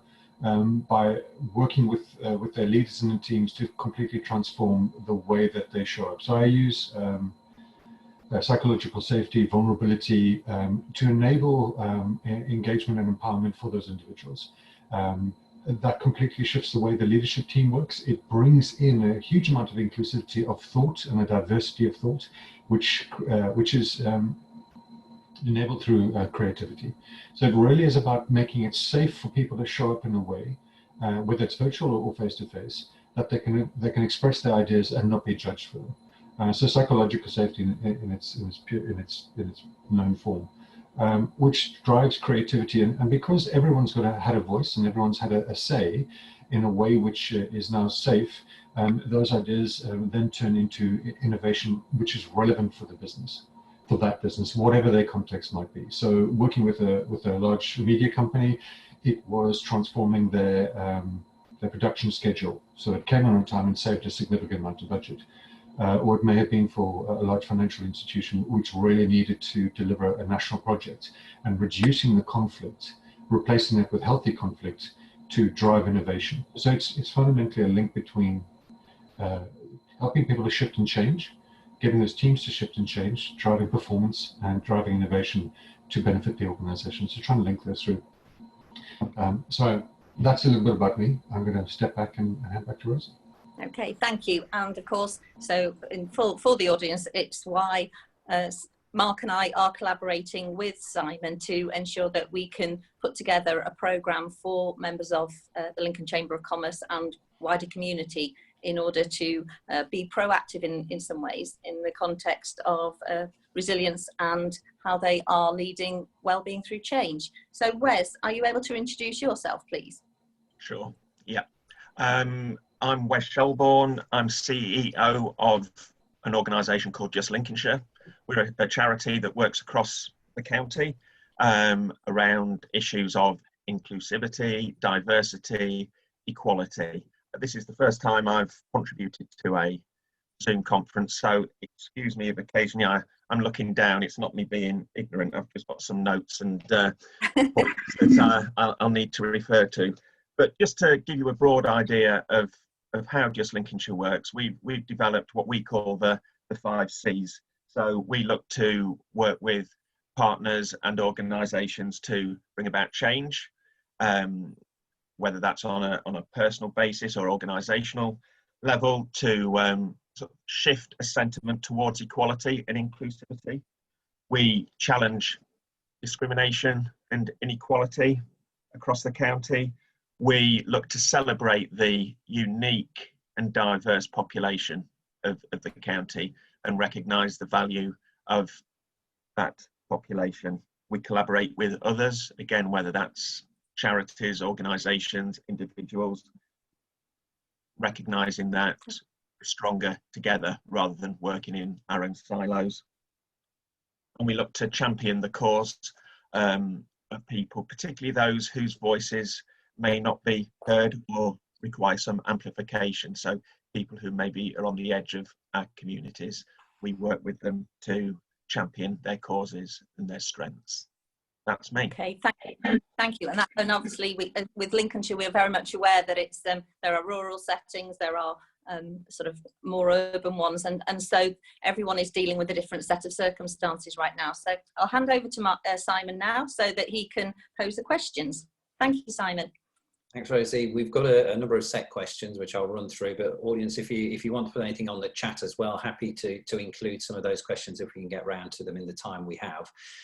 First question to pose to Mark and to Wes is that inclusivity and diversity are perhaps not at the forefront of businesses' minds during this time. So how can we ensure inclusivity and diversity remain a priority during a period of change?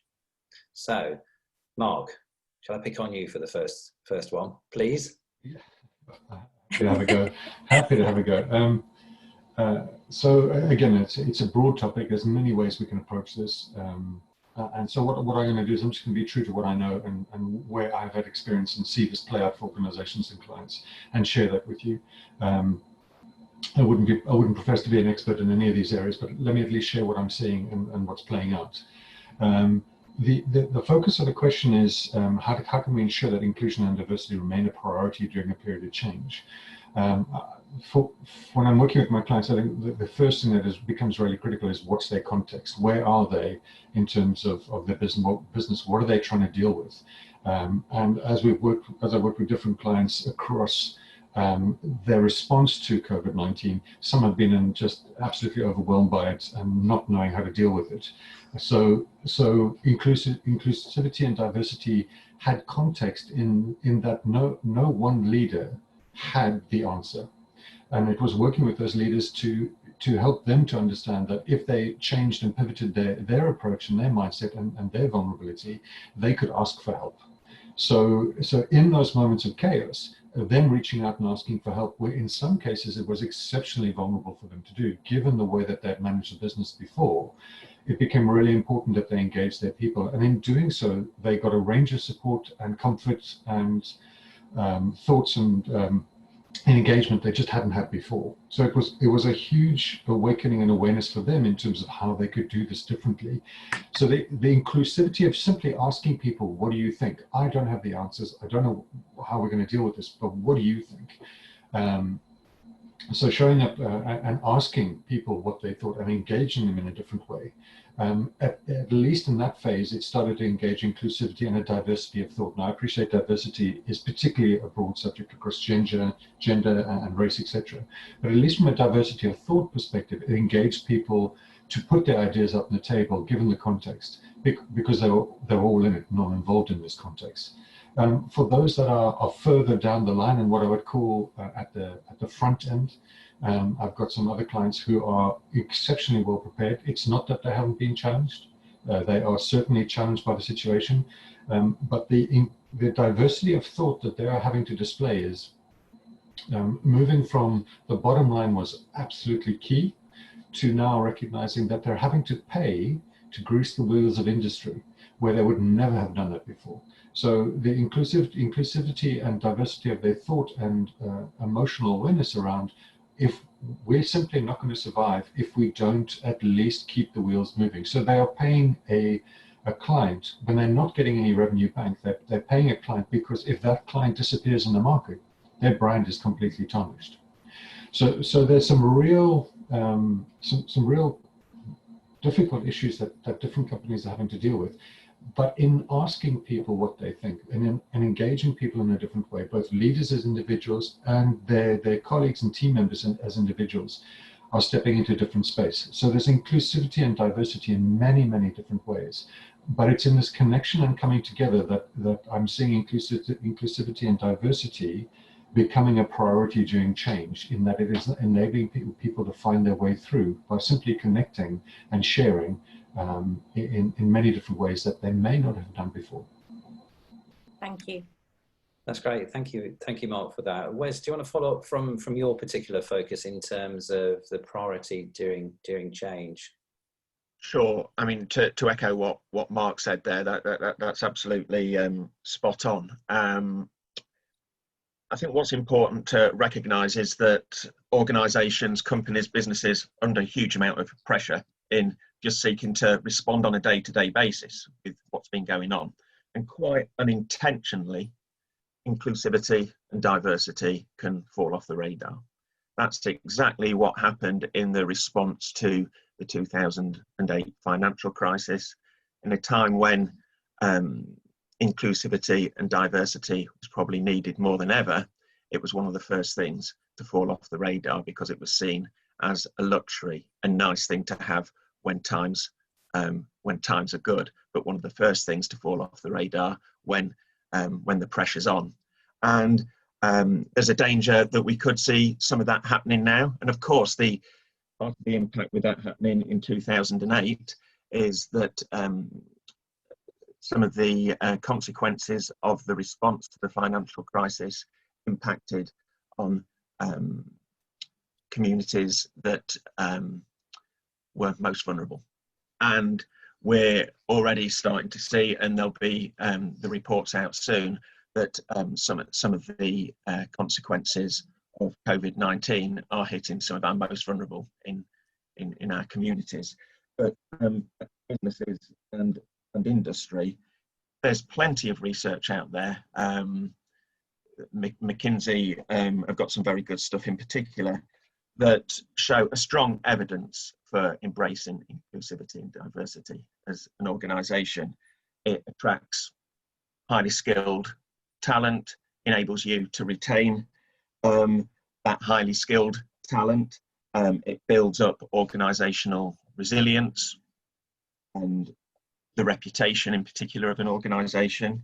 It can remove barriers, and also the organisations and the businesses that get this right, that continue to embrace inclusivity and diversity, are probably going to be ideally placed to respond in a flexible and a timely fashion to some of the challenges that are being faced now. It's important that inclusivity and diversity are kept very much on the agenda and don't go off the radar. My fear is that it is starting to in some cases, but the evidence shows that actually if you continue to invest in that side of things, if you continue to look to embed that in how you work as an organisation, you are ideally placed to make the most of competitive advantage. Thank you.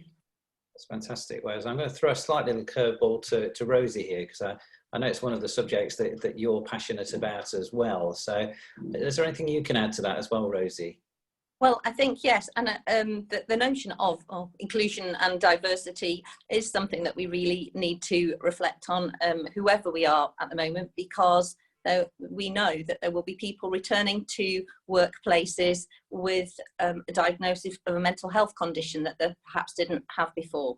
So it's around us reflecting on our policies and how we're going to put those into practice, because people with protected characteristics will be needing to be considered almost with reasonable adjustments as they return to the workplace or to society in general. So I think it's about people sort of coming together, collaborating, reaching out if they need some sort of to tweak their own knowledge and understanding of that, and to also review what offers they have for the individual people in their organisations, in terms of continuing professional development, in terms of are they encouraging them to do things in regards to self-care, and are they encouraging them to do things where they do switch off their laptops at a certain time each day. So it's around those sort of things. It's around really reaching out, finding out what life is like for the individual people within organisations, and being as responsive and person-centred in how they approach the individuals within their organisations. So yes, in terms of it, thank you, Simon, for that opportunity. It is about thinking how we're going to support that transition back into workplaces, and encouraging those individual people within our organisations to understand the needs of colleagues who may not be able to return to the workplace because their child isn't able to return to school yet. So I think it's that. I think it's about being as open-minded and as inclusive in how we operate as we can, given that people may still have unconscious biases, even if they are doing their best to be inclusive in how they operate in the world. So thank you. Thanks for adding to that, Rosie. I think there's a number of themes that we're starting to pull from other bits again there, in terms of hopefully learning from the past and looking at risks and opportunities as well. The next question focuses on how is greater employee diversity changing the workplace currently, and how will it change in the future? And Wes, do you mind if I put that one to you first, please? So it's about the workplace and the changes that are happening now and in the future as well. I think that we have been seeing, particularly since the introduction of the Equality Act in 2010, organisations taking more account of their workplace being a diverse and open place, whether that's for people who are living with a disability, whether visible or invisible disability, whether that's around cultural requirements, whether that's around lifestyle choices. There's much more awareness and much more acceptance. Some of that is down to the fact that people wish to comply, which is a good start, but compliance, I think, is the baseline. It's I think organisations that embrace and embed and see the value of that sort of approach that really can begin to thrive. So I think you're seeing, I would say, particularly around issues around disability, much more awareness of what does a reasonable adjustment mean, what does it look like, and actually seeing the value in embracing that approach rather than seeing it as a barrier or just something that has to be done. Okay, and then Mark, just following that on to you, that's hopefully a good start there in terms of that area. So the workplace currently and in future, what do you see the changes in, or the changes in diversity bringing? Well, I can only build on what Wesley was talking to, which I would wholeheartedly agree with. And again, this is an incredibly diverse excuse me, it's a very broad area, as you were speaking to, culturally religious lifestyle, and all the subtlety that comes with that, and the awareness that comes with that. And I agree wholeheartedly with this point around compliance, because there are absolutely some organizations that are just doing it because it's necessary, and are not approaching it in an authentic way. And the link, how it's changing the workplace is I think that my observations is that those employees, regardless of level, rank, etc., who it's incredibly transparent how organizations are dealing with this to their employees.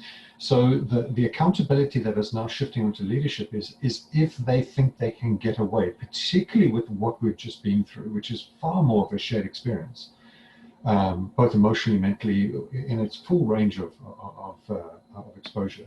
If organizations and their leadership and management think that they can now get away with it and think that the transparency is not there, then they're being foolish, because this is incredibly transparent to people, and it is far more meaningful to people than it has been.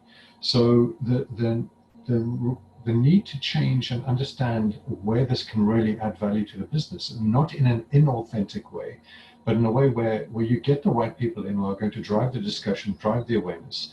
And it's not simply a department with a small budget, which I've experienced before. And yeah, we have diversity, we have inclusion. It needs to be pervasive through the organization. And again, not just from leadership, but from staff and employees as well, which brings in so much of what we were talking before. So I remember a lovely point that Rosie made, that there has to be awareness and accountability from the individual. There's choices that have been made, and awareness needs to be brought. And I appreciate we don't live in a perfect world, and it's not as black and white. There's a lot of grey. But I see that where leadership and employees meet on this, and it's far more authentic and it's very transparent, you start to see elements of engagement happen. And that engagement leads to far more meaningful workplaces. And I'm summarizing some critical pieces into sort of sound bites.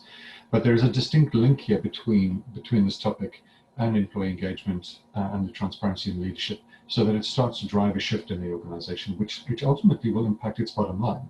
Either, if it's inauthentic, people will end up leaving, and that has a cost to it, and that will start to be recognized. And this cannot just be patched. It needs to be looked at in a deeper way. But those organizations are at the forefront of this, are absolutely, to Wesley's points, seeing the benefits of this. So moving forward, they can only benefit, but I think it's going to become, my observations are it's going to become more transparent that which organizations are not actually authentic with these topics. And they will start to pay more of a price, because I don't think people are going to stick around, would be my summary. And if I could just add to, and I think an interesting example of how this has been playing out over the last month or two is some organisations that it's become blatantly obvious through stories that have been released, not treating employees fairly, are seen to be taking advantage of this particular situation. It's affecting them reputationally, and I suspect that when things in terms of retail and business start to get back some semblance of order, it will affect their business, because I think people will have memories of this time when we've all been asked to make sacrifices, we've all been asked to pay a certain price, of people who've been taking advantage of that in a negative sense. I think people will remember that, and that will be seen in the business or lack of business in those organisations.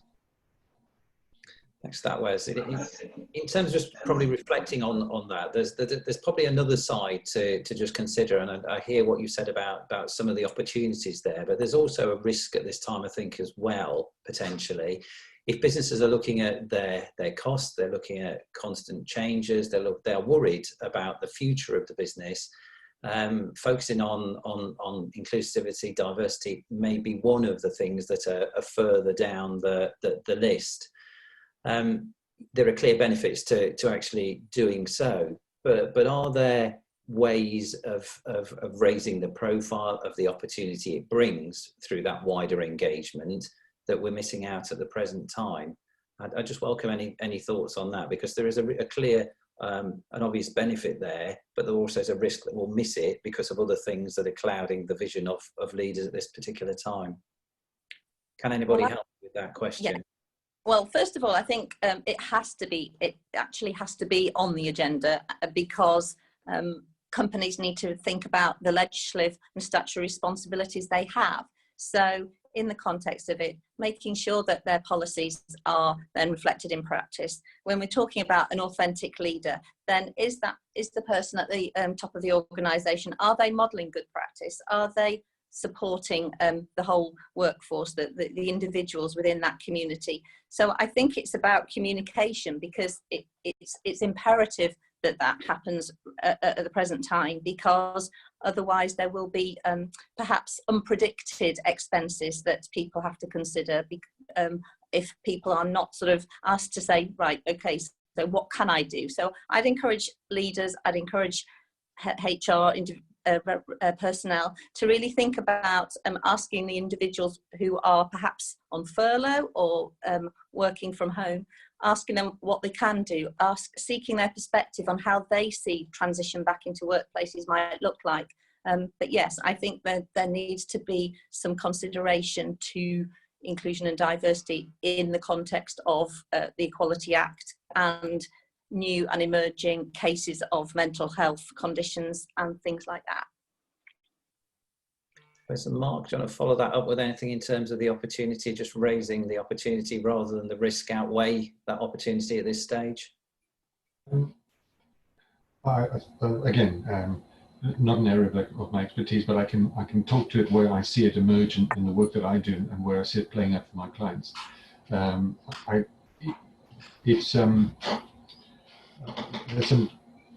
There are some real risks that, and this is not without understanding the pressures and the commercial realities that some businesses are facing. So for locally, for example, we have McLaren, who's just down the road here, and they're laying off 1,500 people. And they are up against it at the moment. So this topic is, it can very easily be sidelined given the financial realities that organizations are facing.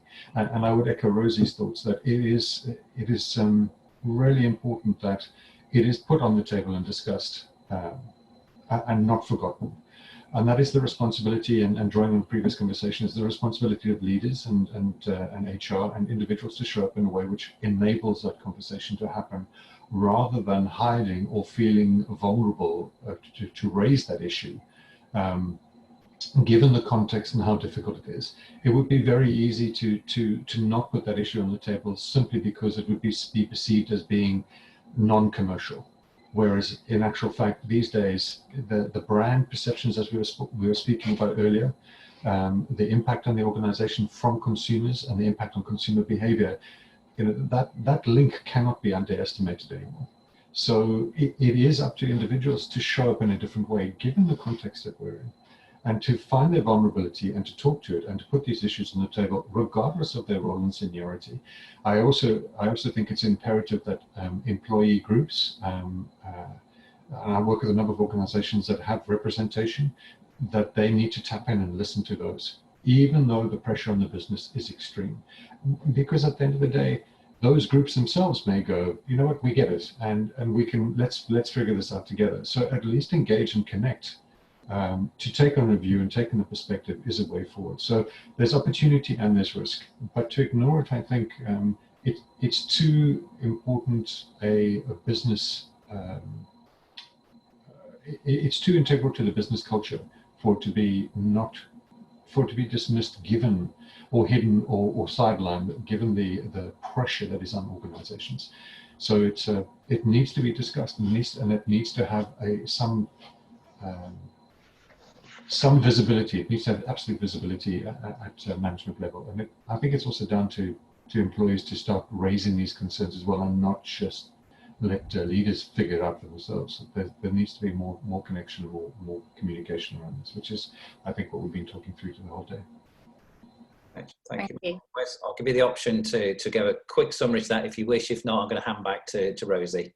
Yeah, I would just agree with and echo what Rosie and Mark have said. This has to be on the table. Can't be ignored. And actually, there are potential extra costs for organisations that don't get this right. Yeah.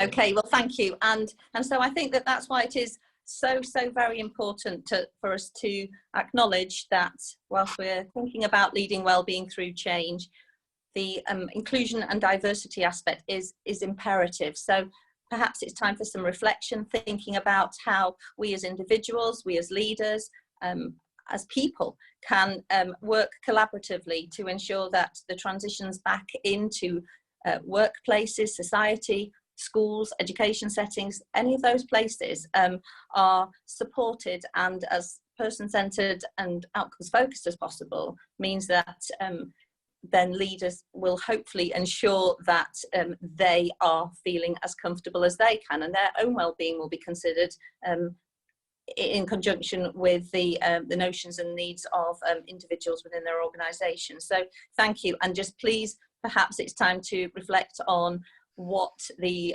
Equality Act of 2010 means for your individual organisation and the people within it. Okay, thank you. Fantastic. Well, thank you, Rosie. Thank you, Mark. And once again, thank you, Wes, for that last session. That's really helpful.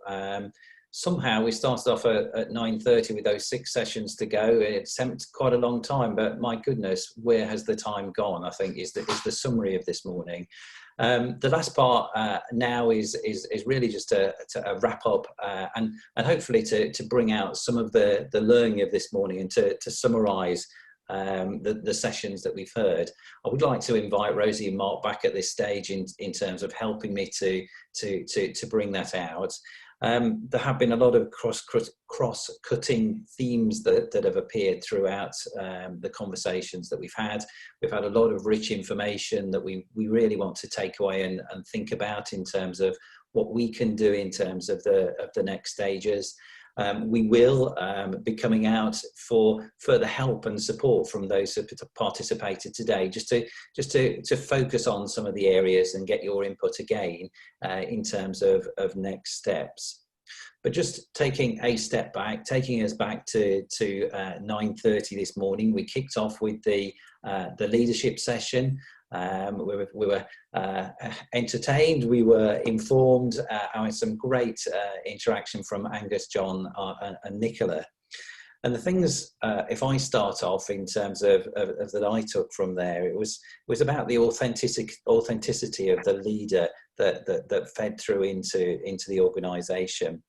That communication, two-way, is extremely important.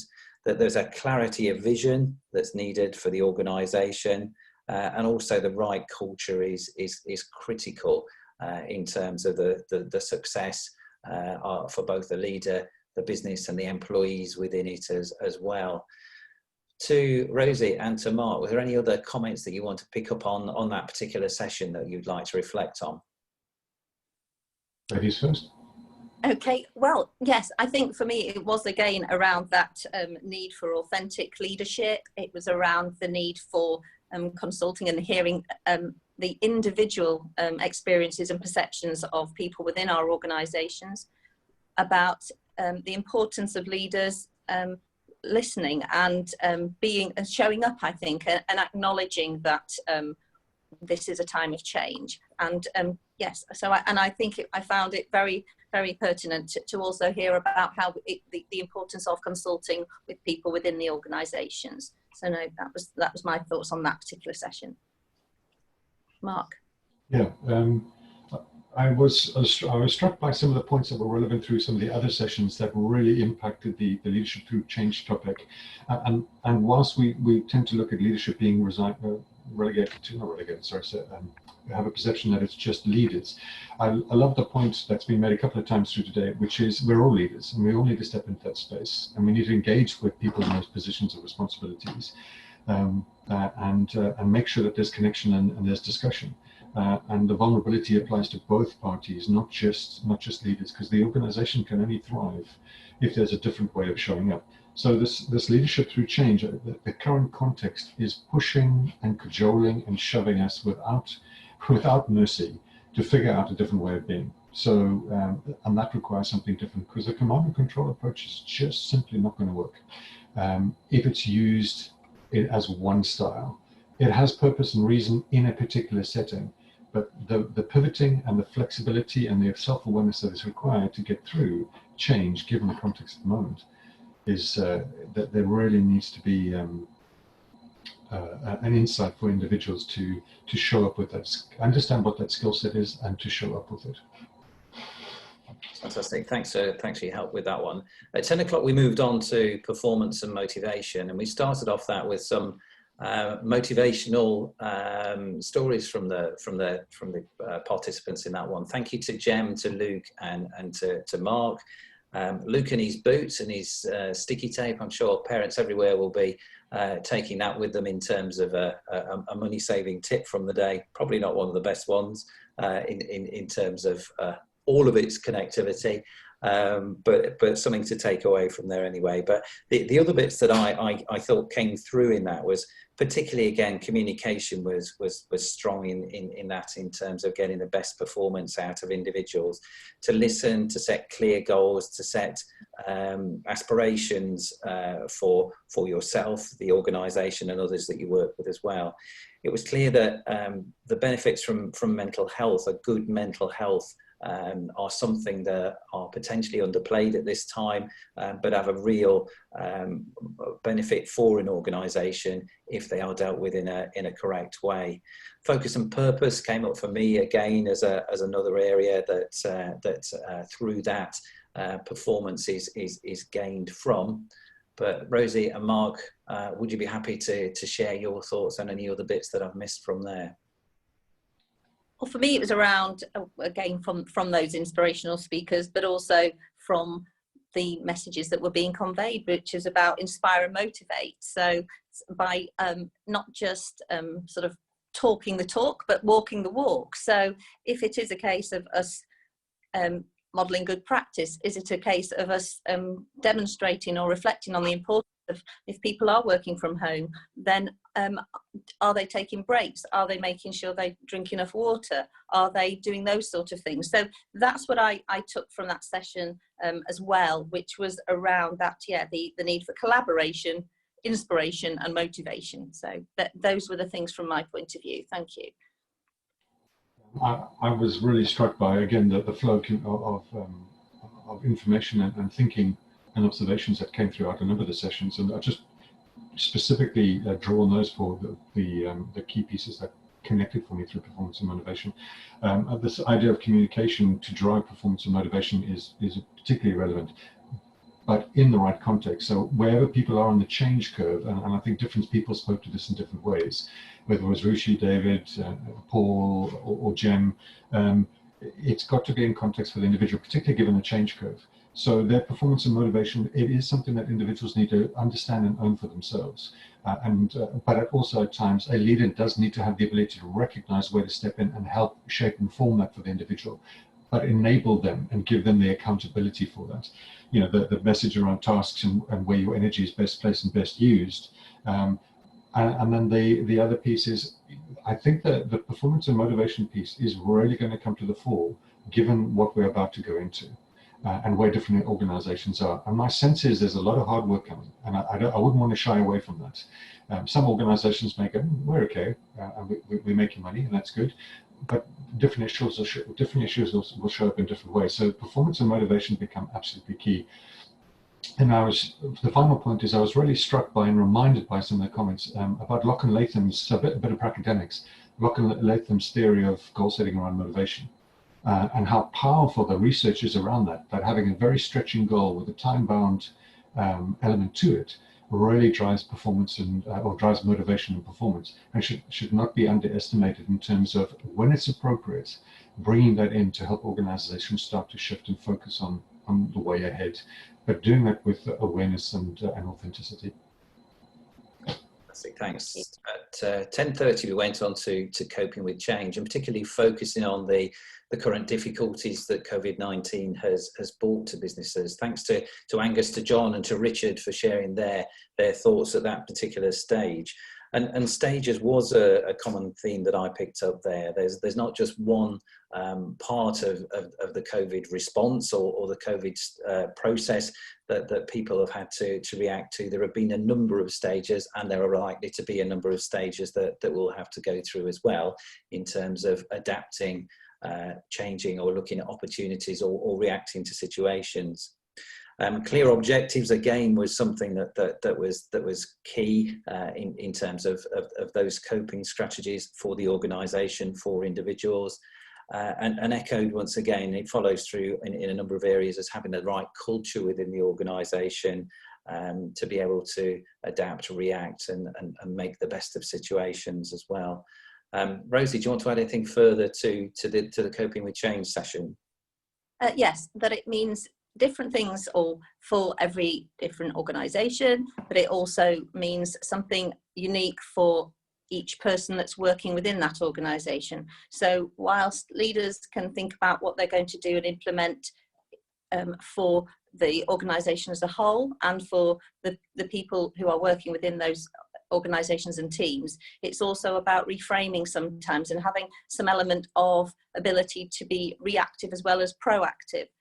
So those were the things, and again that's still that theme of communication and internally, externally, encouraging people to feel that they can have a voice and to communicate if well, for instance, in that it's okay to not be okay, and whether that's the leader of the organisation or someone else within that organisation. So I think it's about being aware that the individual people within our organisations need to be considered, and yeah, being proactive, supportive, but empowering them as well to be able to do what they can to help other people within the organisation, because this may be the time when we realise that the very quiet member of staff who is often just getting on with their work is someone who can actually reach out to help someone who's finding the return to workplace a bigger challenge than they are. So I think it's about being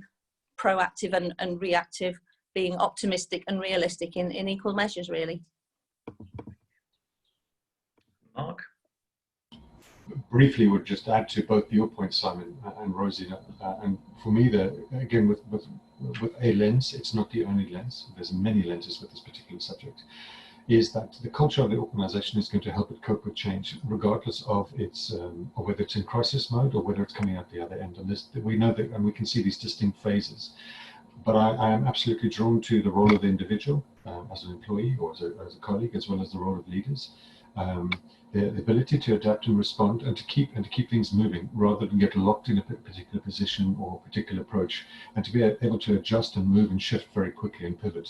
It comes down to in one way, not the only way. It comes down to how people are showing up and being helped and connected through this process. And vulnerability and trust are exceptional tools to be used in coping with change, so that people know it's safe to show up and say what they're feeling, and then find a way to move forward, or stay where they are for a moment and deal with it in that space. But to start pushing people too quickly and not acknowledge what they're going through is absolutely going to undermine the ability to cope with change. Thank you. 11 o'clock, we moved on to remote working, and thank you to Ian, to Suzanne, and to Rushi for their insightful comments and the content that they brought to that particular session. I think it's some real practical tips to take away from there, and some key observations in terms of the environment that we're now working in. Some of the things that came out for me was the positive benefits of mindfulness, the ways that productivity can be gained in various elements in terms of different times of the day maybe, or how you plan your work and when you work best. Other bits around communication and resilience were echoed again from other sessions, but also a focus on working hours of individuals as well, and the pressures that can bring, and the perceived benefits or not, both for the individuals and for organisations. Rosie, can you help me with any further ones that I've overlooked or missed in terms of remote working summary? No, well, what I just remembered, one of the things that Rosie mentioned was the self-awareness. So I think that that's something that we need to prompt again, is encouraging our individuals within those organisations to be self-aware. So to be aware of their own situation, but as I alluded to as well, to be aware of, you know, how their personal life and their professional life can, you know, are sort of overlapping more at the moment than ever before.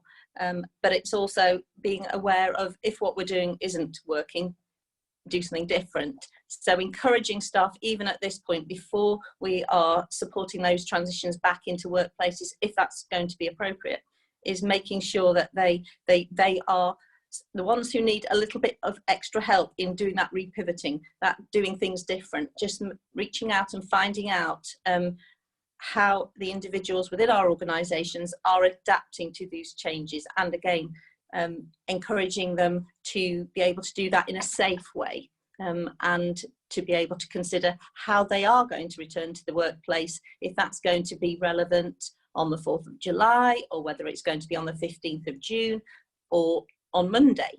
So I think it's that, just making sure that we are listening and finding out what the reintegration, the return to workplaces is like for individuals. Thank you, Mark. Yeah, just struck by the richness of the conversation in this piece, but in particular where this was just in dispute before COVID-19, and that was completely thrown on its head when COVID-19 hit and we had to move to it. So the ability to change to remote working has been so profound, and any of the arguments to turn on its head, but I think it's introduced what came out of this is it introduced a whole range of different issues. We've lost some of the contextual glue that keeps us together in an organization and that sustains us. So people coming off exhausted from all these Zoom meetings, they're not actually getting something physiological, right the way through to, you know, this idea of balance and the link to productivity, which we spoke about, mindfulness, and this idea around resilience. And in some very practical ways is leaders need to be aware that people are now on Zoom, email, WhatsApp, text, all these different technologies. And I was really struck by, on a practical piece, a leader saying, well, you need to tell me when it's too much. And with this particular piece, individuals need to be able to put up a line and go, hang on, the boundary stops at 7 when I have my dinner. And leaders recognizing actually people need to have a space, because at the moment there just is no space, because everything has been combined from emotional, physical, work, life, you know, it's all just been smashed into one space. So this was a particularly rich conversation for me, and hopefully that adds to the conversation. Excellent. Thank you again. So at 11:30 we went on to building resilience in a time of change, and thank you to David, to Dean and to Paul for their insight into this area. The bits that I pulled out to focus on here is don't always look at the negative. There are opportunities even at this particular stage or time. Other areas in terms of mental health, focus on that is really important. Communicating with your teams, having a return to work plan, and that it now may necessarily be the worst for the business forward. There could still be challenges around the corner as business returns to normal, and that normality brings about new challenges and change as well. So again, Rosie, anything you can add to that particular summary, please? Well, I think for me, it was around, yes, sort of the importance of collaboration. It was the importance of, thinking about what resilience might mean and look like for individual organisations, about being proactive and then reactive. And again, for me, it was about maybe encouraging people to look wider than their usual community in order to find out what's going on, what are people doing, what are people finding out about that is working. So yes, for me it was around that. It was about sort of realising that whilst it is a global, there's an impact globally, internationally in the context of COVID-19, it means different things for different communities. And I think for me it was around helping them to understand that we need to encourage mindset shifts. We need to do what we can to encourage people to realise that resilience in a time of change is necessary, and doing whatever, or encouraging leaders to implement different strategies to sort of take that along, so that as they are encouraging their workforce to come back into settings, thinking about what they can do, what strategies they can utilise, and making the most of those to be ready for the inverted commas new normal. Mark? Briefly, struck by the point that I think David raised around cost and revenue, and when trading starts, what the impact is going to be on the organizations. So there's a very practical reality there, but at the same time, how to help employees to, so within that context, how to help employees and teams and leaders think of this as not returning to a normal. This is going to be complex, and there is no new normal other than it's going to be sustained transition, which is a point that I think it was made by Dean. That's it from me. Fantastic. And the last session was inclusivity and diversity. Thank you to Wes, and of course thank you for the input from Mark and Rosie on those parts there. I think what struck me was the opportunity. There is a risk at this time that inclusivity and diversity gets pushed down the agenda, but there's a real opportunity there for those organisations that take it on board. Also the opportunity of it falling off the radar as well, which would seem a huge shame because of the potential benefits and opportunities it can bring for organisations that get it right as well. So Rosie, any other thoughts on that area? Well, I think it's about utilising it in a positive way. I think it's about, yes, acknowledging that there's the policy to practice aspect of inclusion and diversity, but actually utilising it in a way that inspires positive change, making a positive difference to the lives of the individuals within our organisations and society. So yeah, that from me, it's around that, understanding that inclusion and diversity they're processes, and we can keep moving forward in terms of positive progress, but remembering that inspiring positive change is what we can all do together, and collaboration will be fundamental in the context of that. And Mark? Lastly, just add to what Rosie was saying, I think this piece around there is a very harsh reality some organizations are facing where this would drive these topics to the bottom of the list. But the piece here is by engaging with the groups of the representative groups, and engaging with people that are experiencing this and knowing this, they would certainly be able to find a way through. So it doesn't become a money or diversity, it becomes an and. So we can have profit and we can have diversity, we can have challenge and we can have diversity and inclusion. So it takes effort and focus, but it's certainly by no means, it is absolutely achievable. Fantastic, and that got us to the here and now.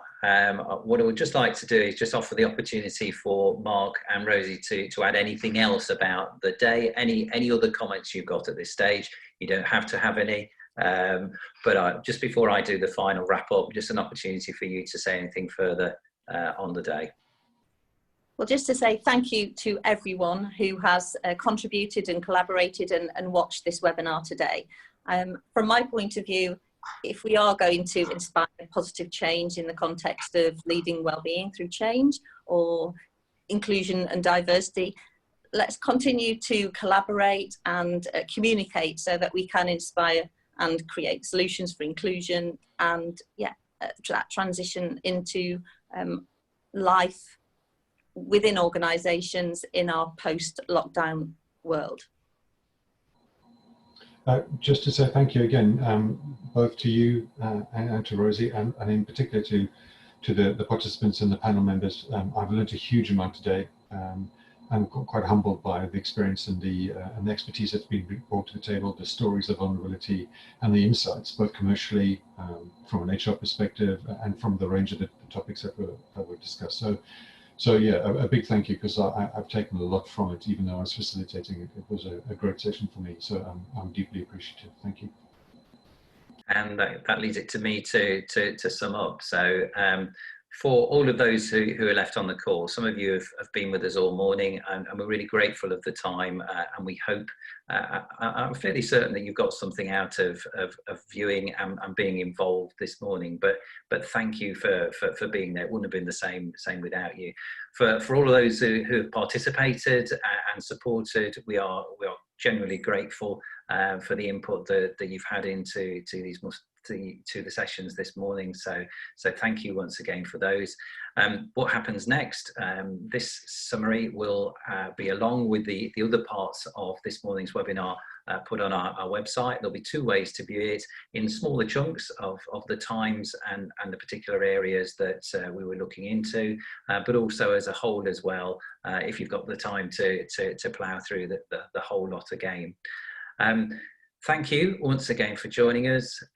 We do wish you all the very best and all the successes possible in these challenging times.